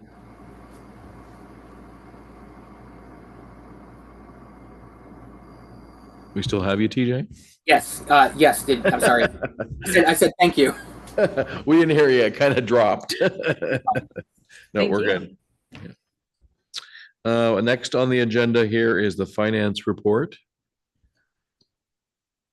We have Dawn on the line, I believe. Let me double check and make sure. Yes, that is correct. And then I Oh, know perfect. TJ, you wanted to go over a few things before I spoke. Okay. Yes. So a couple of things to note is that what we have been doing as a council is it appears that we're really taking accounts payable. So debts that we've already incurred, tasks or things that needed to be completed prior to city council meetings, and we're sort of approving those as they come forward to city council. And those are debts, those are really checks that we already have written and that you really are looking for information about. I think that's the core of it. More importantly, what we're not providing is a full understanding from beginning of the month to the end of the month prior to city council and to the public to show you what expenditures have occurred, where they have gone and what we're doing and why. Of course, any expenditures that must come before city council should absolutely and will continue to come before city council. But what I have directed Dawn to do is to begin preparing monthly reports. They very neat and tidy prepare, like for example, if it were September coming forward, we would prepare the full month of August for you to be able to see every single transaction. We'll also begin including every credit card transaction, as well as every check transaction, the treasurer's report, as well as the general report for you all to view every single month. And then what we'll also have is a written summary, a brief written summary that Dawn will prepare alongside some verbal comments each month to give you all a snapshot of what's happened and what's coming forward. Dawn, if there's anything else you'd like to add to that before moving forward, go ahead. So I know that you guys are used to seeing the treasurer's report each month. And so with the treasurer's report, I don't know, how much you know about these different reports. So I just wanted to go over a few, the treasurer's report and general ledger. The difference, the treasurer's report is more of an overall view of the separate funds and their health, along with the pending transactions amount for each fund. You can see the revenues versus expenses totals on each of those by the fund. The difference with general ledger, so that's going to show a more in-depth view of all the transactions, including transfers between funds, journal entries I may have to make on occasion with auditors directive, and then withdrawals and deposits into the different accounts, primarily from Express Bill Pay to Umpqua. And so at the end of each report for the general ledger, what you're going to see is the revenues and total expenditures for the month, but they're not separated out by the fund. It's more of just the overall picture of what you're seeing each month. So this way you'll get a really good idea of every transaction going on. As TJ said, we're not going to be involved, including the APs for the current month. They'll be the previous month, starting next council meeting. And then if you need any further detail, hopefully I can help you out with any questions you have at that council meeting.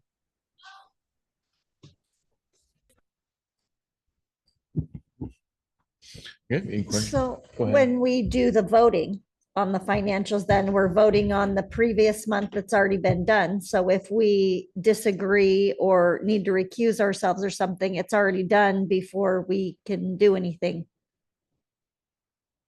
Correct? TJ, do you want to chime in on Or that? if we have a question or there's something that's an issue, we'll be a month behind if we catch it at city council meeting. And I totally get what you're saying. Yeah. okay, good. I didn't know if I was completely misunderstanding or what.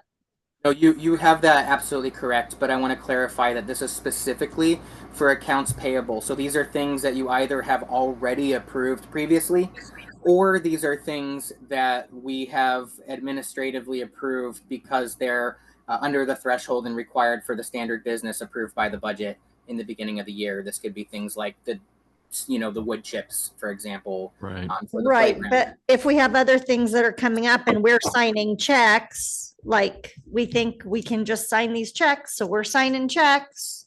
Then all of a sudden, a month later, somebody goes, no. Then who's on the hook for that? I don't want to be signing for something that we're not agreeing upon, or find out later that something like, I have a business. So for instance, I have a business. What if my business provided something for the city? So I need to recuse myself and not vote on that, or there's a problem with it or something, and we're like a month behind. So thank you.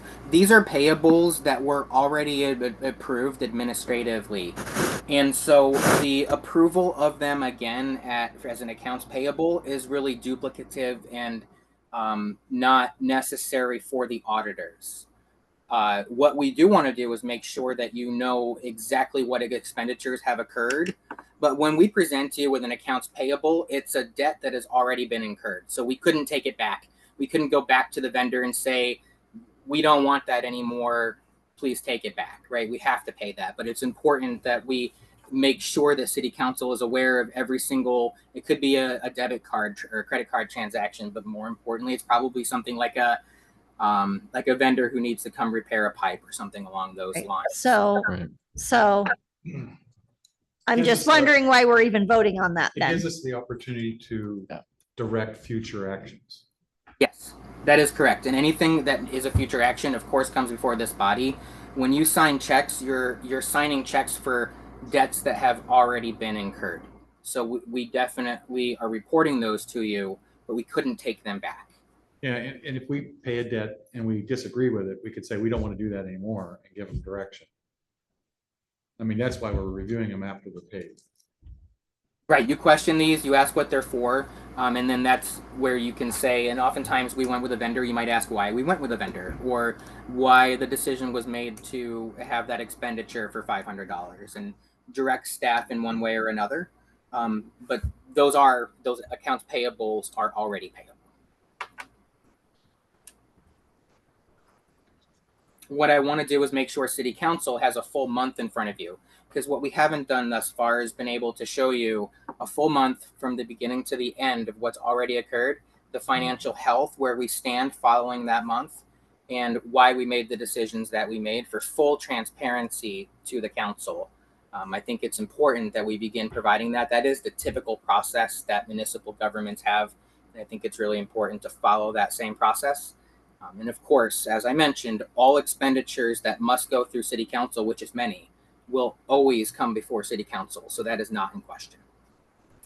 And just Councilor Cuthbertson, for tonight, I did include the reports that you are used to seeing. We do have the accounts payables paid and the ones that are pending for the checks to be signed off on. So for tonight, you do still have everything you're used to seeing. We don't have a full month of the treasurer's report and general ledger because those are just to date for August. Yeah, well, unfortunately, none of us have the paper copies in front of us, so we're just watching Shannon scroll. So it's not doing us any good tonight either, just like last month, so. No, you're fine, you're doing fine, you're doing fine. Yeah. So. Yeah, right. Yeah. And if there are certain, perhaps if there are certain sections, like if you really do want to see the financials on paper, that's something that can be requested. There was 100 pages for tonight's meeting, so we were really trying to I totally understand. My only Yeah. concern is that I don't want to agree to something that I haven't seen for 2 months. I have a hard time voting yes and agreeing to something that I haven't seen for 2 months. And that's the only problem that I have with it, to be honest. I get the saving the paper and everything, but that I have a hard time saying I'm cool with that without knowing what I'm cool with. Yeah. Yeah, the new website, all I can do is get up to June's agendas. I can't. Yeah, I couldn't get to any of it tonight to get it open, so. And that's what I was counting on tonight. Am I still gonna get this email to me? What email? This whole agenda for tonight? Yes, this agenda was sent out and there wasn't a link there was a link within the email that was sent to everybody. I never even got an email, so I'm not sure Yeah. which email it got sent to, My so. email didn't work. And my links never open, but. So I don't even have I don't have a city email, so it usually goes to my personal email and I didn't get any email that had a link in it. Yeah. So, My apologies. I was not aware that this did not make it out. Just a quick, if which counselors were able to actually receive this email and agenda. I did. I Counselor did. Williams. I did too. My I did. apologies, sincere apologies to folks who did not receive it. You must not have received the other email as well. So I want to summarize that here. This one was sent by Shannon. And what we're offering is, first off, we've reestablished mailboxes for all counselors inside of City Hall. If you choose to have a printed agenda, we will print them for you each month and have them available in your box 1 week before the scheduled meeting. So all agendas will be prepared and out 1 week before the meeting, and you can come get those in person if you let us know that you would like that consistently. Also, we created a link because this file was just too large to attach to an email, which is why that's how it was sent out. With our new website, which is could not come fast enough, this will be significantly improved with regard to accessing the documents. And again, my sincere apologies during that transition. For those of you also that did not receive it, if you could please let us know what the appropriate email is for you. We're actually creating a spreadsheet with all of the updated information for all the counselors, including phone numbers and emails, so we can contact you regardless of what it is. It may not be an agenda necessarily, but if we need to get a hold of you, we need to know the best route to do that. And yes, that's as a secondary email. We'll have counselor emails buttoned up here. That's another issue. We're almost done unraveling. We have staff figured out. We have some counselors figured out. I'm sorry for those that are still waiting. But to Don's point, if you have a secondary email you want to give us, let us know that as soon as possible. And we will have your city emails established as quickly as we can. What's going to be the format of the city email? Is it going to be first name dot last name or? That's correct. Okay. Yes. Okay. Now, it's my understanding that we should not be using our personal email for anything to do with the city, that gets very muddy. Is that still the situation? Because I don't have a backup email. City email that is used to discuss city business becomes a public record. Us sending you an agenda is not something that would be a requestable record. There's no information there. In fact, the general public is on that same email. If you were to reply or discuss city business or have questions from your personal account, that would absolutely be a requestable record under Oregon public meeting law. But otherwise, no. I just want to make sure that our new people understand that as well. Mhm. Are there any further questions for me before I? I'm sorry. Sorry. Go ahead, Are Dawn. there any further questions for me before I jump off? I think we're good, Don. I Thank don't have you. any, thank you. Okay, thank you. You, Don. I'm sorry. I still need to have my email fixed. It's pretty messed up. We'll take care of that, Council. Yours, Council Winter, is one of the more challenging ones. I think I may have to delete it and reestablish. I don't know what happened there, and we can talk more about that offline. Okay, great. Thank you. Okay, so that was the finance report. We're on to the consent agenda. So I normally read this part here. The following items are considered to be routine and will be enacted by one motion. There will be no separate discussion of these items unless a council member so requests, in which case the item will be removed from the consent agenda and considered separately. If any item involves a potential conflict of interest, council members should so note before adoption of the consent agenda. A motion to accept the consent agenda is appropriate. So I think the entire consent agenda is up there. I have a paper version here that I'm borrowing from Shannon. So, and I know this is challenging. So how would you guys like to proceed?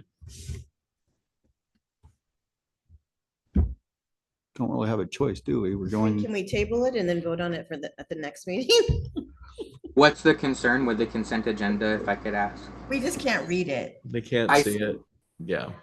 Essentially the minutes for the prior meeting. Yeah. There The isn't minutes. anything else in there, so if you want to table that until the next meeting, where it is clearly alongside the minutes from this meeting, we could do that. Yes, please. I would like My that. apologies. It's either that or put a caveat to your consent.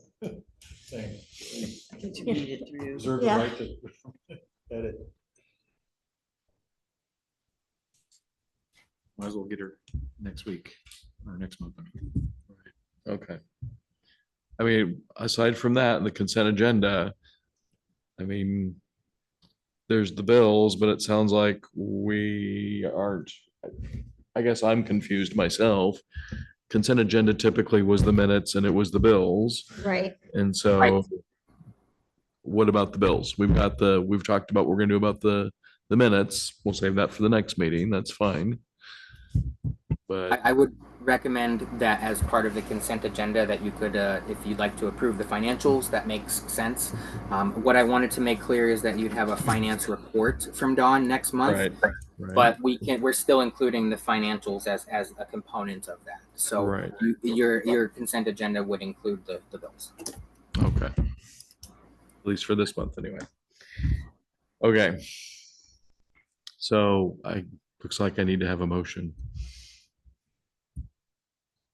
Motion for what? Is this a motion for the finance report or just the bills themselves that are part of the consent agenda? I believe it's just the bills that are part of the consent agenda this month. Oh, so that we can sign the bills that need to be paid. Correct. I'll make a motion that we approve the bills with the caveat that we inspect them again next month. I mean, obviously we post writing the check, but. True. second, Okay. All right, any other comments or questions on that? I know this is a little confusing and I apologize. Okay, we ready to vote? Okay. Counselor Ray, yes. Counselor Williams. Yes. Counselor Cuthbertson. Yes. Counselor Myers. Counselor Lindner. Yes. Counselor Evans. Yes. Okay, thank you very much. Mayor Sheets, may I add one note? Yes, please.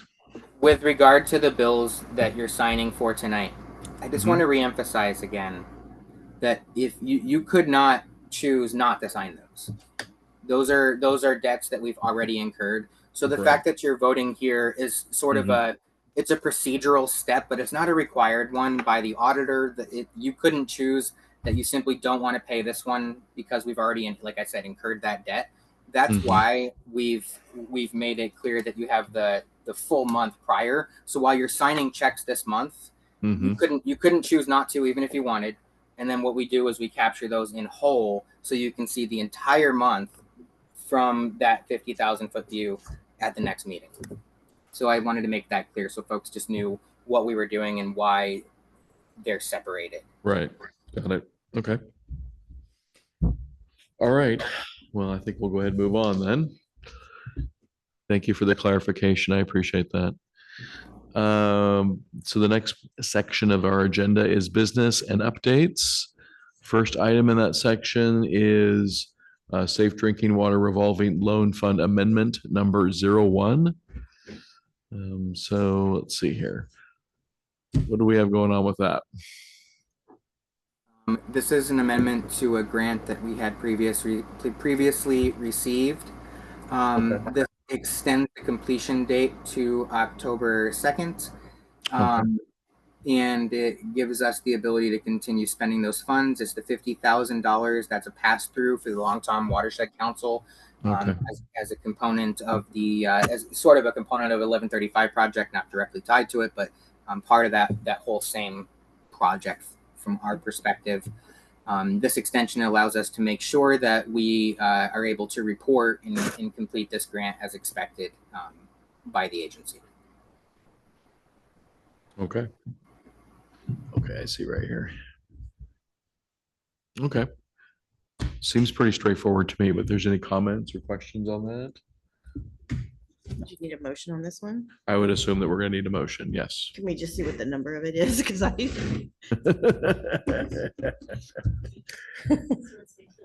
Could somebody turn on the City of Monroe or I guess actually we don't need the camera, but maybe if you guys are sharing a screen of some kind, is something on the screen? You are. Oh, okay. There's not like a document that's No, being no. Okay, got it.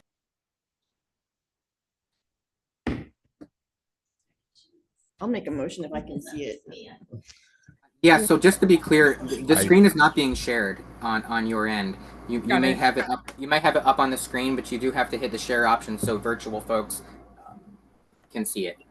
PJ, unfortunately, there's some sort No of worries. issue with the flash drive and not everything's being able to be uploaded to the screen.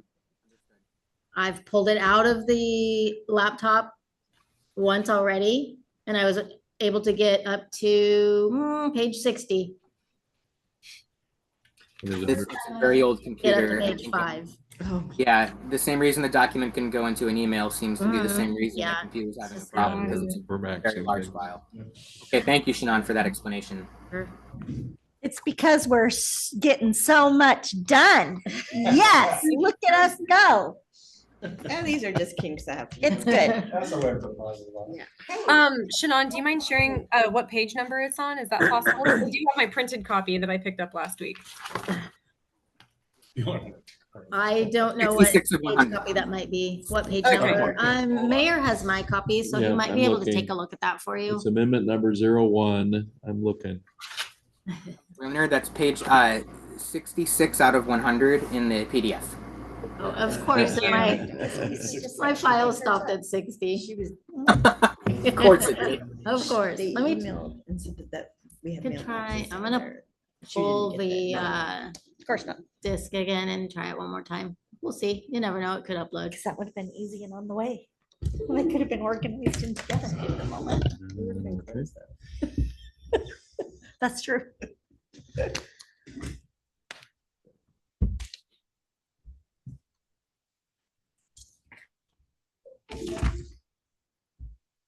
No. And while you're doing that, I want to just mention that the activities that are being completed through this grant are being documented and submitted by Long Tom Watershed Council on our behalf. They send us that document, we submit it to the agency, and that's how we end up receiving the funding for those tasks that are completed.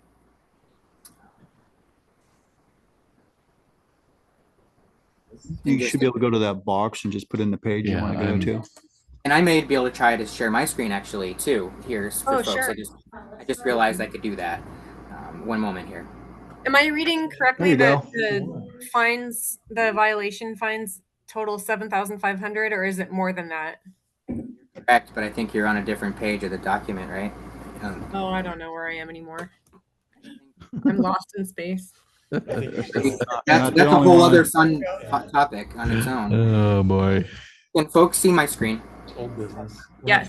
Oh, yeah, maybe if we can make it big. We need to make it bigger though. Go down to the corner.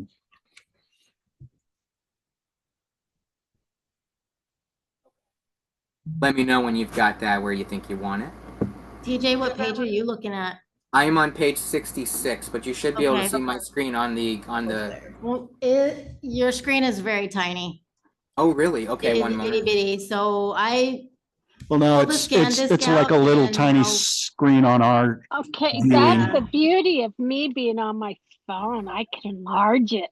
I've got one advantage. We do need to replace that computer in there and do a technology upgrade, I think. Oh, that looks good.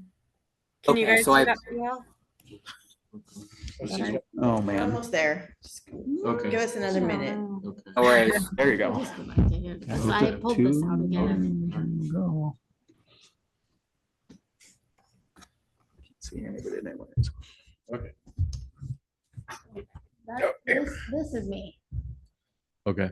This is TJ over here. I can't read that, so if somebody wants to make a motion, I'll second. So I could also read it out if you would like, at minimum, the preamble portion, which covers the majority of it. That sounds like a plan. Let's go for it. So this is the Safe Drinking Water Revolving Loan Fund grant contract for source water protection. This is amendment number 01, with the project name being Drinking Water Protection Plan and the project number U24004. This amendment is made and entered into by and between the state of Oregon, acting by and through the Oregon Infrastructure Finance Authority of Business Oregon, and the city of Monroe, which is of course Oregon and the recipient.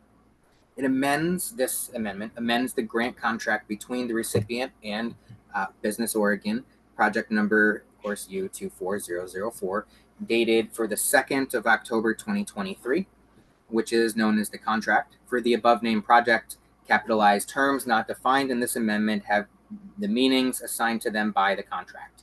It has a recital portion which talks about the amendment and the project completion deadline, which is what we are changing specifically within this amendment. All other terms of this grant remain exactly the same as what City Council had previously approved.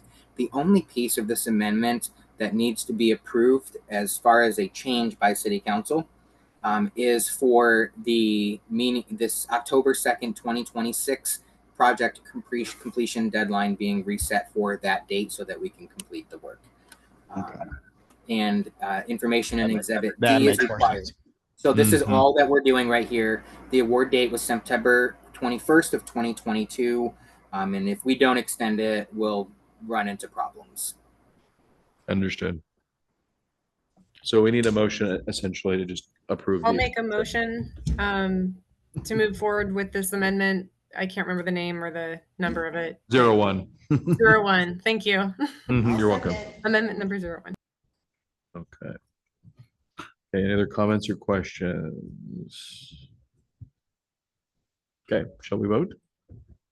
Counselor Ray? Yes. Counselor Williams? Yes. Counselor Cuthbertson? Yes. Counselor Myers? Yes. Counselor Lindner? Yes. Counselor Evans?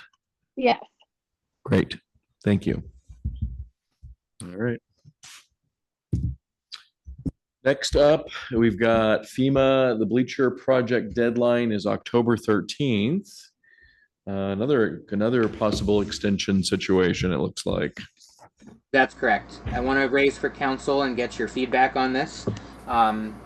We could extend the contract now in anticipation of the fact that we have one public works staff member who will need some time off for personal reasons for about a week or more. And also we have public work tasks that need to be completed over the next couple of weeks. Currently, our public works lead, who I let, they're allowed to go home if he wanted to. He wanted to get home to the family tonight, so he could certainly provide additional context on this later on. But he currently, short story, believes that they can complete this project before the deadline. The erring on the side of caution approach would be simply to extend it to give staff the time, not put that pressure on them. Or we could kick this down the road a little bit, wait to see what happens, and see if ultimately Public Works can complete it before the deadline. I wanted to put it in front of you so that you knew that was approaching and that you could provide guidance as the council. Can you please remind us what the bleacher project is? Or I don't remember what this project is. Someone else probably can capture this better than me, perhaps Mayor Sheets. It's from the ice storm. Yeah, it was from Ice It's Storm. from Like Ice it's been Storm. 2 years ago now, Yeah. isn't it? Yeah. Yep. And the trees kind of came fell. down and damaged the bleachers there. Over- So this is the FEMA funds to Okay. help with the ice storm Replacement. damage. Yeah, the placement. Got it. Down by the baseball field? Yes. Correct. Okay. Yes. Thank you. So we have the FEMA funds? That's what that is about. Yeah. But we had a We have to finish. deadline to have it finished. Oh, And so we're looking to see if we need to extend that a Okay. little bit because I know Mark's going to be on his thing Yeah. for 2 weeks and Yep. whatnot. Yep, he's got his. He still feels they can Reverberating. finish it before then, but we're wondering if we should go ahead and give them some wiggle room I anyway, think we should, this is me, but let's do an extension just to cover our I- backside. in case. I agree with I- the extension. Yeah, It's a no-brainer in my opinion. Yeah. yeah. Yeah. So I appreciate, I don't know if you'd like to make that an action or if you'd like me to simply take your direction as a consensus. That is your decision, but thank you for your feedback. I think consensus is fine. Yep, Everyone- I'm good. Everybody in Yep. consensus? Yep. Yes. Perfect. Thank you. There you go. You got it, TJ. Thank you for bringing it to our attention. Okay, next on the agenda is contract policy, and there are 3 items listed under here. Ordinance revision, procurement policy specifications, purchase thresholds, any updates to purchase thresholds per a revised statute. So that's probably out of order then. Most likely. Contract services. Well, Thank you. Okay. So one thing I'd like to note is that currently in our city code, we have a procurement policy that is enshrined essentially from the date that it was established and put into city code. The challenge is though that our thresholds, they change over time. And so the recommendation is that we have an ordinance that we pass at the same time that we remove that section that actually labels dollar amounts in the code. Simply establish an ordinance and reference that ordinance so that as the thresholds increase under the ORS referenced, it follows it and we don't have to amend city code every single time that a change is made. That's the first change specific to a contract policy. Any questions on that particular one?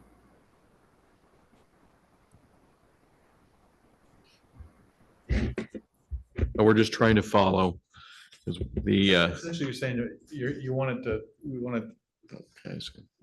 So we want to take the amounts out so that every time we have to change it, we don't have to do another amendment to change Right, it. it just follows through with the state level. Correct. Exactly right, which Yeah, is how makes typically sense. cities do this. I think we've done I'm that sorry, better. to change what? I'm Thank you. lost here.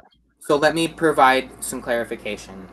In city code, we talk about our small procurements, intermediate procurements, and large procurements, and those have dollar value ranges.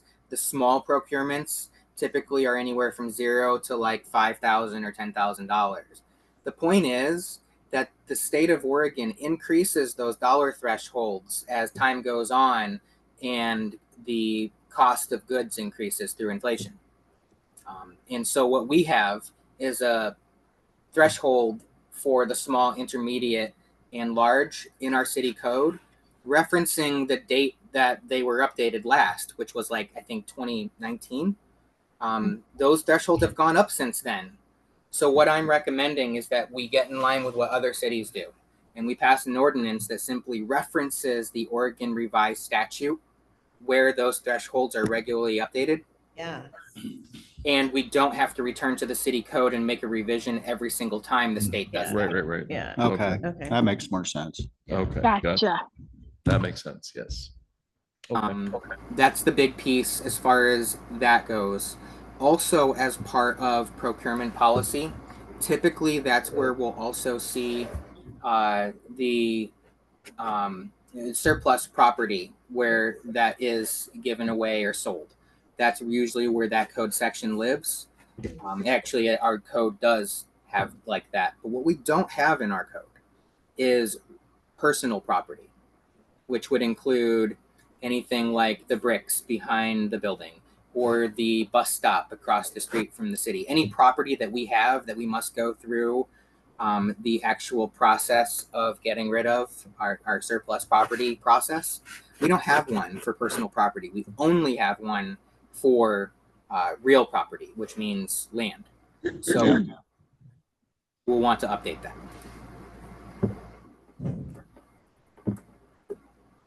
So do you need a motion on that or just a consensus? What would you like to have? My hope was that council, if you had any questions or concerns or thoughts on this specifically, I wasn't sure if you were aware of this issue from the beginning or if this is something that's been visited before I arrived. So I wanted to make sure I checked with you, let you know what the issue was, and get your blessing to move forward and bring you an order. Okay. It does ring a bell with me. I remember when that was addressed, but I think that what you're saying makes a lot more sense than what happened previously. Yeah, I remember the conversation as well. and I You weren't on think we the should go forward. council at that time, Harry, but they were concerned about expenditures happening and they wanted certain ones brought to council all the time.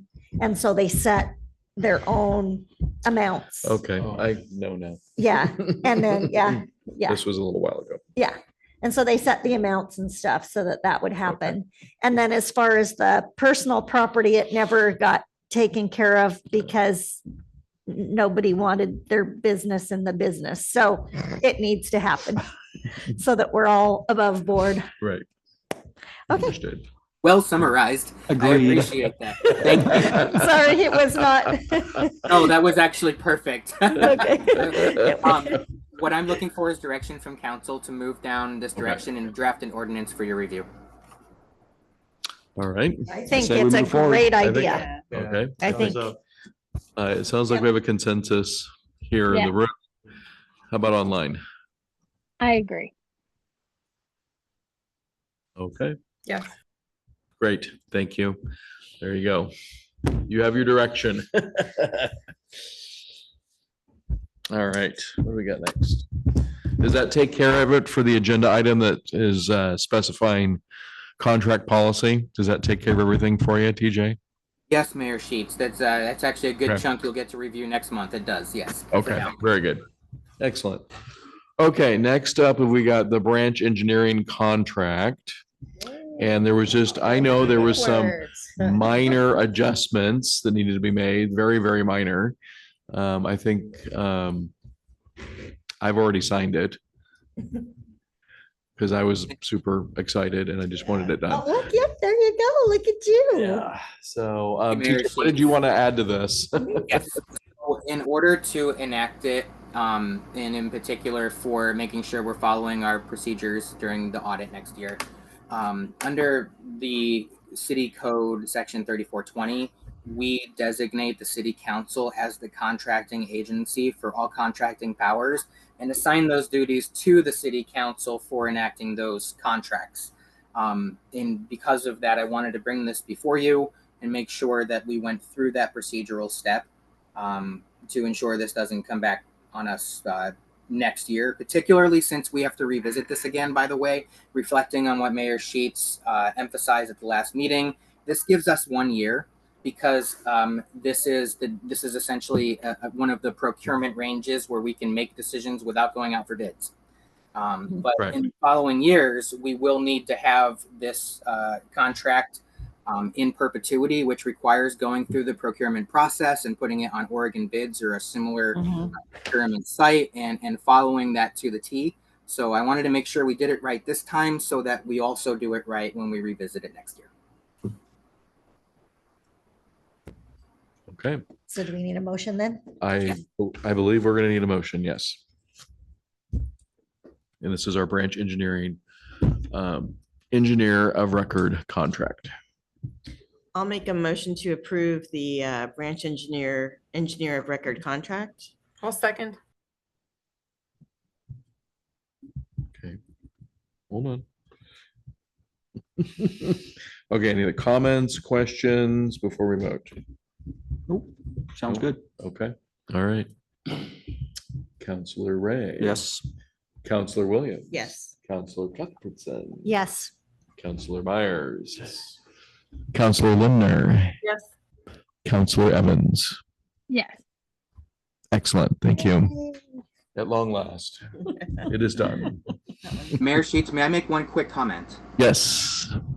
The error, the discrepancy here lies on me. I want to ask for your forgiveness for that. I was too new last month to know that this was the case when we considered this at the last council meeting. And I just wanted to make sure that that was clear moving forward. Oh, I thought it was my fault, but okay. So, Mayor Sheets, I should have advised on this. I hadn't yet read the council or the city code with regard to this, and I should have done that before last meeting. Okay, understood. No issue with me. No. No, we're all good. You're- It is You've done. you've been drinking from a fire hose. You're doing awesome. Exactly. Oh my gosh. So we're all good. Okay, I'm gonna go ahead and move on to the next agenda item. This is the LGIP interest in the disbursement. There we go. That's the word I'm looking for, across different funds. Air sheets. What we have, I have prepared some presentation materials.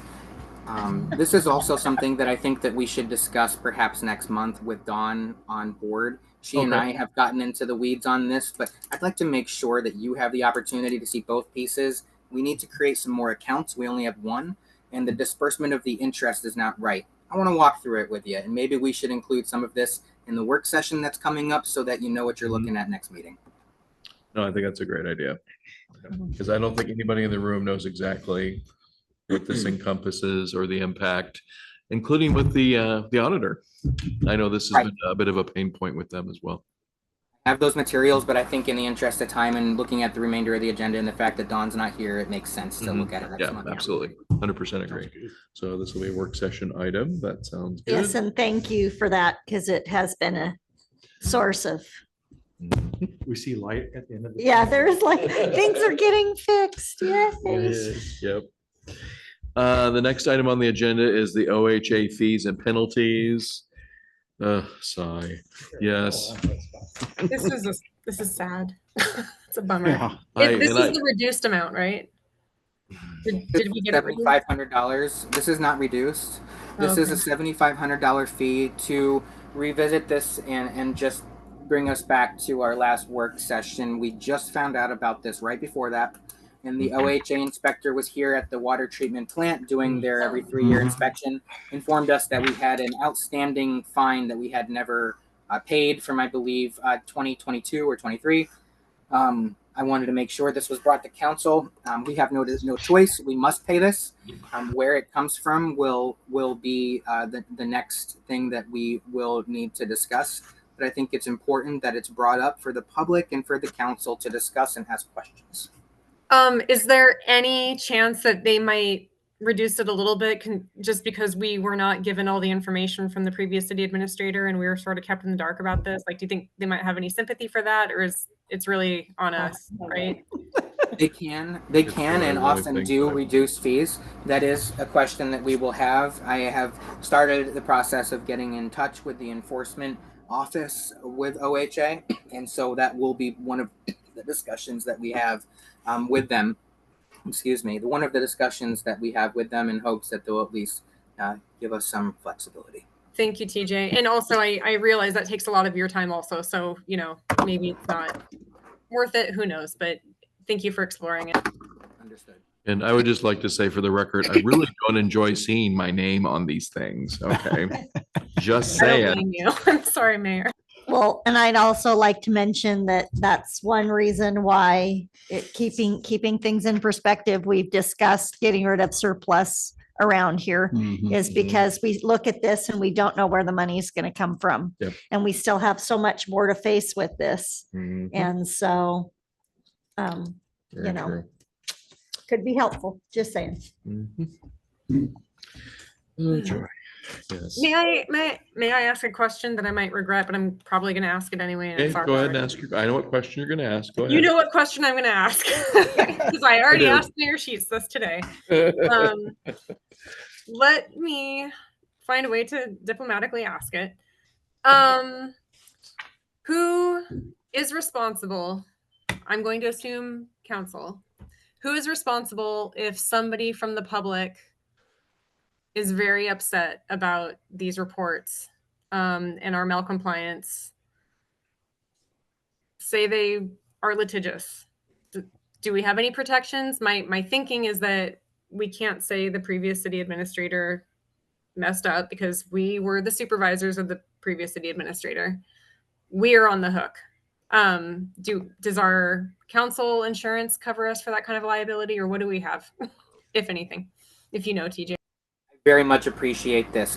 I would first like to begin this with what I often say in the beginning. I am not an attorney, and this is a question for an attorney. However, I have been through this process before, and I can tell you that a citizen has no standing to bring suit against the city as a result of this. The financial risk that we face comes from the enforcement action at the state level. Now, I'll say that we fixed the problem for which the fine was for, but that doesn't mean that the fine went away. So we would not be facing the issue that I think you're describing, which is a citizen feeling concerned and taking legal action. Citizens can absolutely ask questions. They can bring those questions and concerns to the regulatory agency. They can even file complaints to the regulatory agency before, during, and after their investigation of the issue. But there are no additional risks that we face monetarily from that. Okay, and I guess not even just monetarily, but I mean, should we consider ourselves responsible for somebody getting sick because of the 2 or 3 years that we were not in compliance? No, and again, I am not an attorney, but I Yeah. will say that we have a DRC for a reason. At the time that this fine was levied, it was I'm going to get the acronym wrong, but it was Southern Oregon Water Technologies. I think it was SOWT. Okay. At that time, to refresh folks, I actually went through all the minutes and looked at this in detail. When they presented to the city to become our DRC, they had with them a staff member who was in the meeting minutes, Steve Martinenko at the time. And that is how Steve became our city administrator, first the water treatment operator. But SOWT, not Steve, is the DRC that was responsible for this at that time. The name that's on that letter actually was the SOWT employee who was CC'd alongside Mayor Sheets. Okay, thank you. And I realize you're not a mayor or an attorney, but I appreciate this and I feel like I can sleep a little bit better tonight. Thank you. Good question. Yep. Okay. Let's go ahead and we'll move on. We've got next on the agenda, ADP implementation timeline, including training. You mentioned this already in the previous meeting, TJ. Thank you, Mayor Sheets. Yes, we mentioned this very quickly earlier. I just wanted to make sure that council, as the decision-making body, had the opportunity to redirect or ask questions if you so chose. It sounded like there was general consensus that this was a positive move. We're implementing electronic timekeeping, no more paper, no more human error, no more extra administrative burden. Training is happening tomorrow. And staff have already entered their time for this month. So in fact, we're already kind of using it ahead of time. It's fantastic. Great. Sounds great. Very good. Okay. We're okay. I'm going to keep going. Keep going. Okay. You're doing great. Next on the agenda is LOC publication. I'll let you handle that one, TJ. Thank you. This is in your packet. There was a legislative update provided by LOC. Any counselors, if you did not receive this packet link, please send me an email following this meeting and I'll ensure you get it immediately.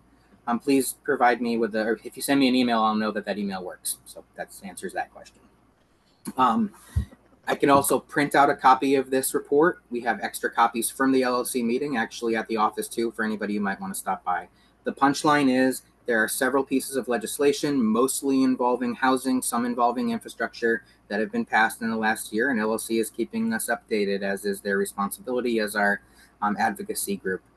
I want to strongly suggest that this city council start to consider legislation and our strategies towards legislation, including support or non-support for different bills that are coming forward. I want to make sure that we perhaps bring legislation in front of you as it's being considered so that you have the opportunity to comment on it and decide how as a city you might want to coordinate with other cities or provide your own feedback to the legislature from this council. What was that SWAC thing we SMAC. did? Is that still happening? Yeah, as far as I know, we're still part of that. Okay. Does TJ know we're part of that? Does TJ even know what Well, that is? I think Michelle Eldridge spoke to you about SMAC, correct? She TJ? did. There's an alphabet soup out there, and she's in the front of all of it, which I don't know how she has the time to do it. But yes, she did tell me about that, and I'm plugging into all of the things. Okay, good. I just wanted to make sure that you were aware because I think we go ahead and pay to be a part of that? We did. We did. So that, yeah, so that's. And there was just another actually a thing. few of us, a couple of city councilors and myself went to a meeting, in fact. I mean, Or Halsey. Halsey, yeah, Halsey. Yep. So we are aware. Anything else on the LOC publication information, TJ? that the I council? just wanted to bring that to your attention. Okay. If anybody would like to discuss that during the work session, you can feel free to email me, and we can include that as an agenda item. Okay. All right, sounds good.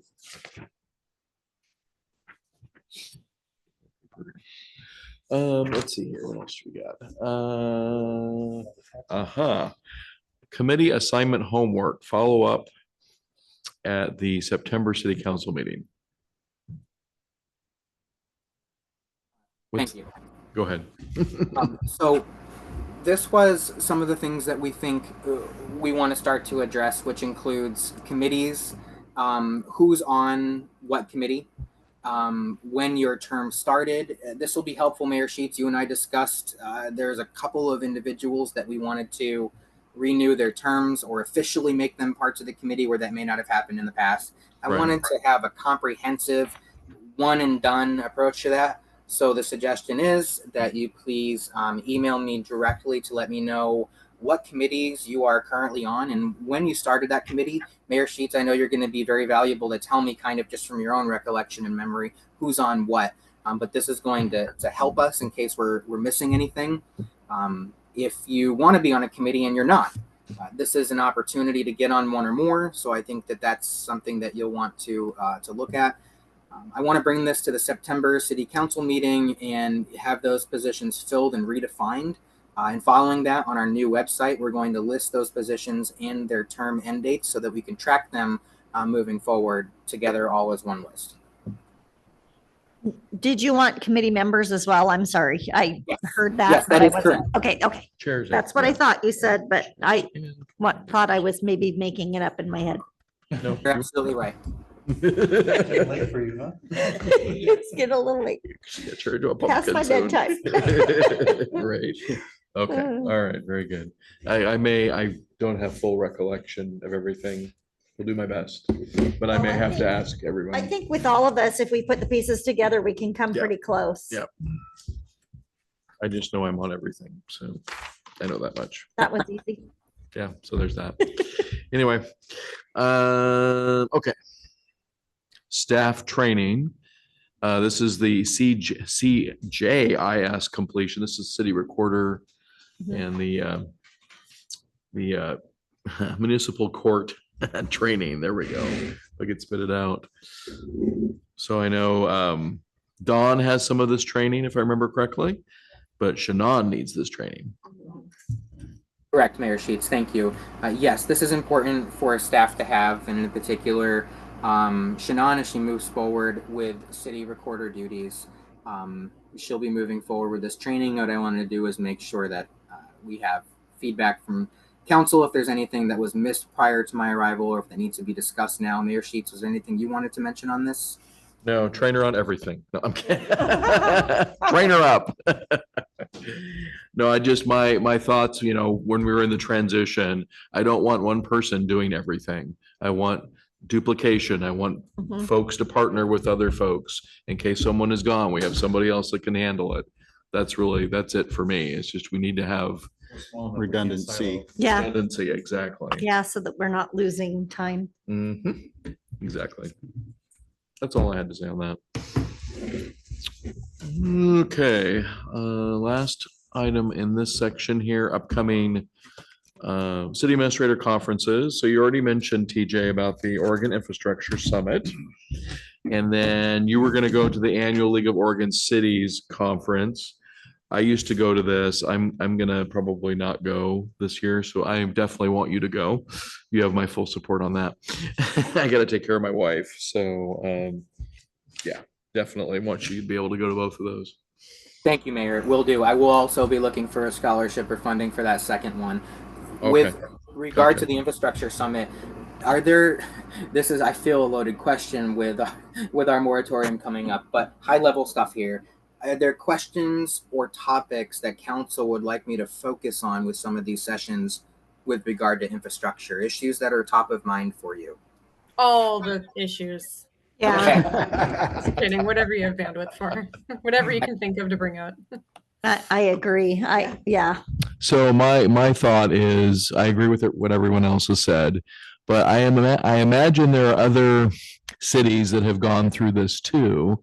And it would be nice to actually have a conversation maybe with them to see what it was like for them, what they went through and some of the challenges. Tips and tricks. Yeah, something like Sourcing. that. I don't know if any cities would be willing to do that or not, but I don't know. I think that'd be helpful for us because it kind of feels like we're going into the great unknown here. Mhm. We haven't done this before, so it'd be nice to have a little more information. Be glad we're not on the Salmon Steelhead River. Okay. Thank you, Mayor Chief. You know, I have to split my time. There's 3 tracks and you can only go to one of the session in each track. Right. In one of them, there is a roundtable that does include some smaller cities. And I think that's actually given your feedback direction for a good opportunity for me to go attend that session rather than the other 2 at that time.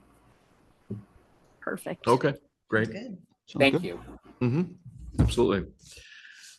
Let's see, what do we have left on our agenda here? So I've got the city events on here.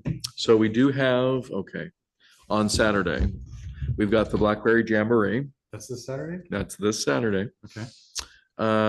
So I mentioned in the work session that we're going to have to reschedule the Monroe Festival to probably May of next year. And I unfortunately have to be out of town. So I'm gonna have to either cancel or reschedule the First Responders Appreciation Day. Those were both October 4th. They were both on the same day. So, yeah, so I apologize. For the festival, we don't have enough volunteers. We For the can't do Blackberry it. Festival? It's- No, for the Monroe Oh, Festival. okay. And Blackberry's the 30th, right? Yep, so this Saturday at Yeah, 4 unfortunately, I've got o'clock. Something going on. Yeah. Just wanted to mention Is that a that. heritage trail? The website didn't show that. Didn't have The Blackberry Jamboree or the festival? The Blackberry Festival didn't have the. Blackberry Fest. Whatever it's called. The Blackberry Jamboree. Jamboree. Yeah, it had it on there, but it didn't have the date and time. Oh, okay, then we probably should add that. At least last time I looked. If Okay. anybody's seen it since then. And I don't know if we can do anything with the website now. Yeah, but- because people have been asking me about it, and I'm going like, okay, I'll go look. Okay. All right. well, But I'll see if I can get that notice out to everybody. They've caught all those people that think blackberries are good. Yeah. Oh, you don't like I hardly blackberries? go to it anymore. Oh, well, I mean, I don't like them growing in my yard. Yeah, but that part. but I love to eat That part. blackberries. train them. I won't All even right. eat them because I'm so mad at them. No, they're Keep 'em in their invasive. They're evil. Okay, let's wrap up. Guys, sorry. All right, other business. So committee reports, economic development. Weren't you going to be out of town for the September meeting? Yes, the first time that I've been down. I've been down here 3 times. I know, and I apologize And for other that. members have canceled on me. Yep. But yeah, I see that economic development could be hampered with our moratorium. They could. That's why I'm kind of looking forward to trying to get that pedestrian bridge, because I could foresee an opportunity of creating traffic there, non-motorized traffic, that could bring up different kinds of retail opportunities. So that. Yep, we talked about that, recreation, tourism, Yeah, all I mean, kinds of somebody can things. have a kayak rental. Yeah, sure. Something like that, yeah. Of course. So, that's, or even a bike rental. you Right. know. There's a company that loves to come in and put in a bike kiosk and they do all the, they pay for it and everything so that people go on bike rides, and we're in a great area to do it. We So, are, yes. yeah, she tried to approach council a couple years ago over it. Really wants to put something in this area, so. Providing she's in charge of the insurance.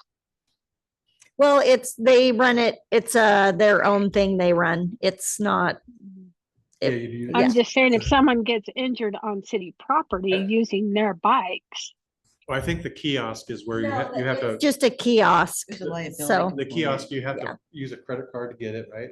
Mhm. And Okay. I think they have an insurance waiver right there to actually Yeah. sign before you Gotcha. get the item. I don't know how much that'll protect us, but it's the same thing with kayaks and Yeah. canoes. Right. You know, A lot of other cities are doing. Gotcha. Right, yeah. yeah. Okay. I mean, Peace Health even puts out Yeah. bicycles, and I don't even think they charge for those. Yeah. So anyway, Yeah. lots of options. Yep. So we'll stay on top of that, won't we? Economic development. Yeah, as soon as I get my bridge. Oh, okay. Counselor Linder, did you have anything, an update for finance and personnel for that committee? No, not currently. Okay. I have been, well, I've had a one-on-one with TJ. I think everybody else has been meeting as well with one-on-ones, but we've got some projects that we're working on ongoing, and I will have more to share after our next meeting. TJ at one point had offered to work with me to get the committee meeting scheduled again. And I sent him an email about that, but my email didn't work. So I sent him another email from my home email. And so you probably saw that earlier today, TJ. So, but it just came through today. Anyway, rambly story. Nothing is scheduled yet, but I'm hoping this week Okay. we can get something scheduled. Okay, that sounds good. Ordinance, I don't know if we're gonna, TJ, I don't know if we're gonna use the ordinance committee. And we've got some ordinances, it sounds like, that are coming down the pike here. So I don't know if we're gonna use the committee for that or not, or just a work session or what. I guess we can discuss that at some point. Would you like me to comment on that, Mayor? Yeah, go ahead. I'll let you. I would recommend that staff bring ordinances to the council, and that we work directly with council rather than having a committee. Okay, all right.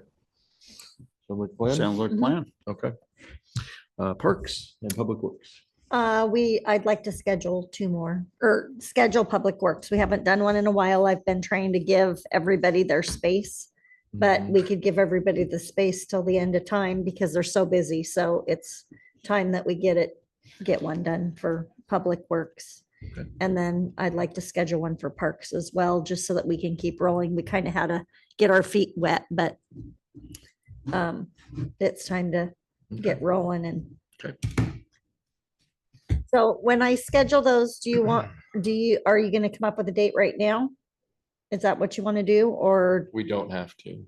should I just say, this is the date I think we should Or do we, it? we could have staff help us with that too. Yeah, because I'd like to just have them be standing every month, like the third whatever of whatever, right? And then we don't have to think about it and come up with a date. If that makes sense. That makes Okay. sense. Yeah. All right. Okay. Next, go ahead. Were you gonna say something? Oh, I said, Counselor? Sure. Okay. Let's see here. The next work session is September 8th at 6 p.m. And the next planning commission meeting is, because of the holiday, Labor Day, it will be September 2nd, 6 o'clock as well. Okay, we are down to counselor comments. Any counselors have any comments they want to share? A comment. I have noticed that there is maybe an opportunity for us to improve our communication, modernize our communication to the community and to the citizens within the city. We have some major issues that are going on that's getting some negative publicity. And maybe it's an opportunity for us to schedule quarterly town halls where it serves 2 purposes, right? It gives the citizens and the community members a voice that they know they have some time to be able to talk to us directly. And it also serves for us to educate them about issues that are happening. Maybe we put on a 101 where we talk about the water and the wastewater and the stormwater and all of the testing and that goes into it, the historical context and what we've been doing thus far. I think it's probably a good opportunity right now to kind of implement something like that. I just don't know how to go about doing that. So I'm asking for some guidance from TJ and from the city. I love the idea. I think it's great. Even if you had to meet your counselors and meet your mayor and we were just here to talk to people, or, I mean, even if we make it as simple as that sometimes and we don't have necessarily a focal point, because there's no way, like, I am sad to say that for, I don't know how many years people have been trying to get a hold of me on my email. I had no idea.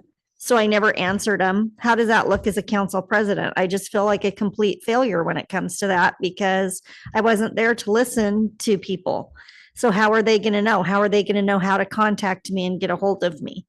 And so I think if we can make ourselves a little more accessible, then people are going to feel comfortable to talk to us and we'll be able to really get a good feel for what's going on in the community and get some confidence. I agree. And can I add on to that? It would be great if TJ could be at something like that too, so people could meet the new city administrator, because we've lost a lot of trust with that previous incumbent. And I think it would be really great for people to see how competent our new city administrator is, as well as other staff. If any staff are able to come and introduce themselves. I don't want anyone to feel uncomfortable or like they're in the spotlight, but we've got like a whole new wave of personnel involved between the council and the staff. It's just sort of an opportunity to restart. Yep, I agree. Kind of reboot, yeah. Yeah, so what's the next step? What do next steps look like? I don't know. So I will tell you what I've done in the past, which I didn't have much success with. Yeah. So this is the example of don't do this. Yeah. But I had mayor office hours. I did put them on social media. I think I talked to one person. Mhm. Yeah. So I'm trying to think of some other ideas myself. Maybe we commit to doing it quarterly for a year, and if we don't get a large turnout, then we have to regroup, right? And we have to Yeah. Right. figure out what Yeah. moving forward looks Quarterly like. doesn't work. Go semi-annual. Mhm. annually. Yeah, I think we just need to have more presence. People need to know who their council is, Mhm. who they can go to, that we're genuine human beings trying to do a good job. Right. And But we still have a job. we of our still own. work full Right. time, Yeah. travel, We're and deal volunteers. with life. Yes, Yeah. but Yeah. yeah, no, I want to hear their concerns. I want to know that they, I absolutely have my own personal agenda, but that doesn't mean that I don't listen to what the constituents want and want to move forward with that. That those are two separate things, and Mhm. we need to be able to be open and hear what people have and drive those things forward. Yeah, I think that is just the next thing that we need to do to kind of improve that communication. And I think if we alternate, like maybe, because I know sometimes we do Saturdays, but maybe we'll do a Saturday one time and a weeknight another time or something. So we are kind of trying to get, as many people as we can for people that might work Right. on weekends or, Right. kind of Well, you know what's move kind the of schedule around. ironic? There is kind of a web page that you put a little question out there like, hey, who would like to see a, Mhm. meeting, who would like to come down and talk and, Okay, yeah, we Yeah, can there's do been that. some, political people at the state come down and. without getting too in, Yeah. getting in the weeds with them, obviously, because you You know, know you can get in the weeds with them We're just a town hall or at not. the library. I don't know how many people showed up. So the county commissioner was down here Mhm. for the last one. We didn't have very many. Yeah. I mean, I was there, but there was probably about 6 other people that were I was there. over there for the water. Yeah. Council. Yeah. Maybe had 10 people. Yeah. Mhm. Well, I think if we started maybe as an education series, Mhm. right? I think maybe the whole thing doesn't need to be about the education component, but we want to I want to hear input from the community. Mhm. Those are two separate things that are happening. Mhm. So Right. let's, Large crowd. oh. You say you're gonna shut something down. Well, I mean, I don't want to do that, but. Cookies, cookies. Yeah. So if you can think of anything, TJ, I'm open to suggestions. This is a new process for me, so.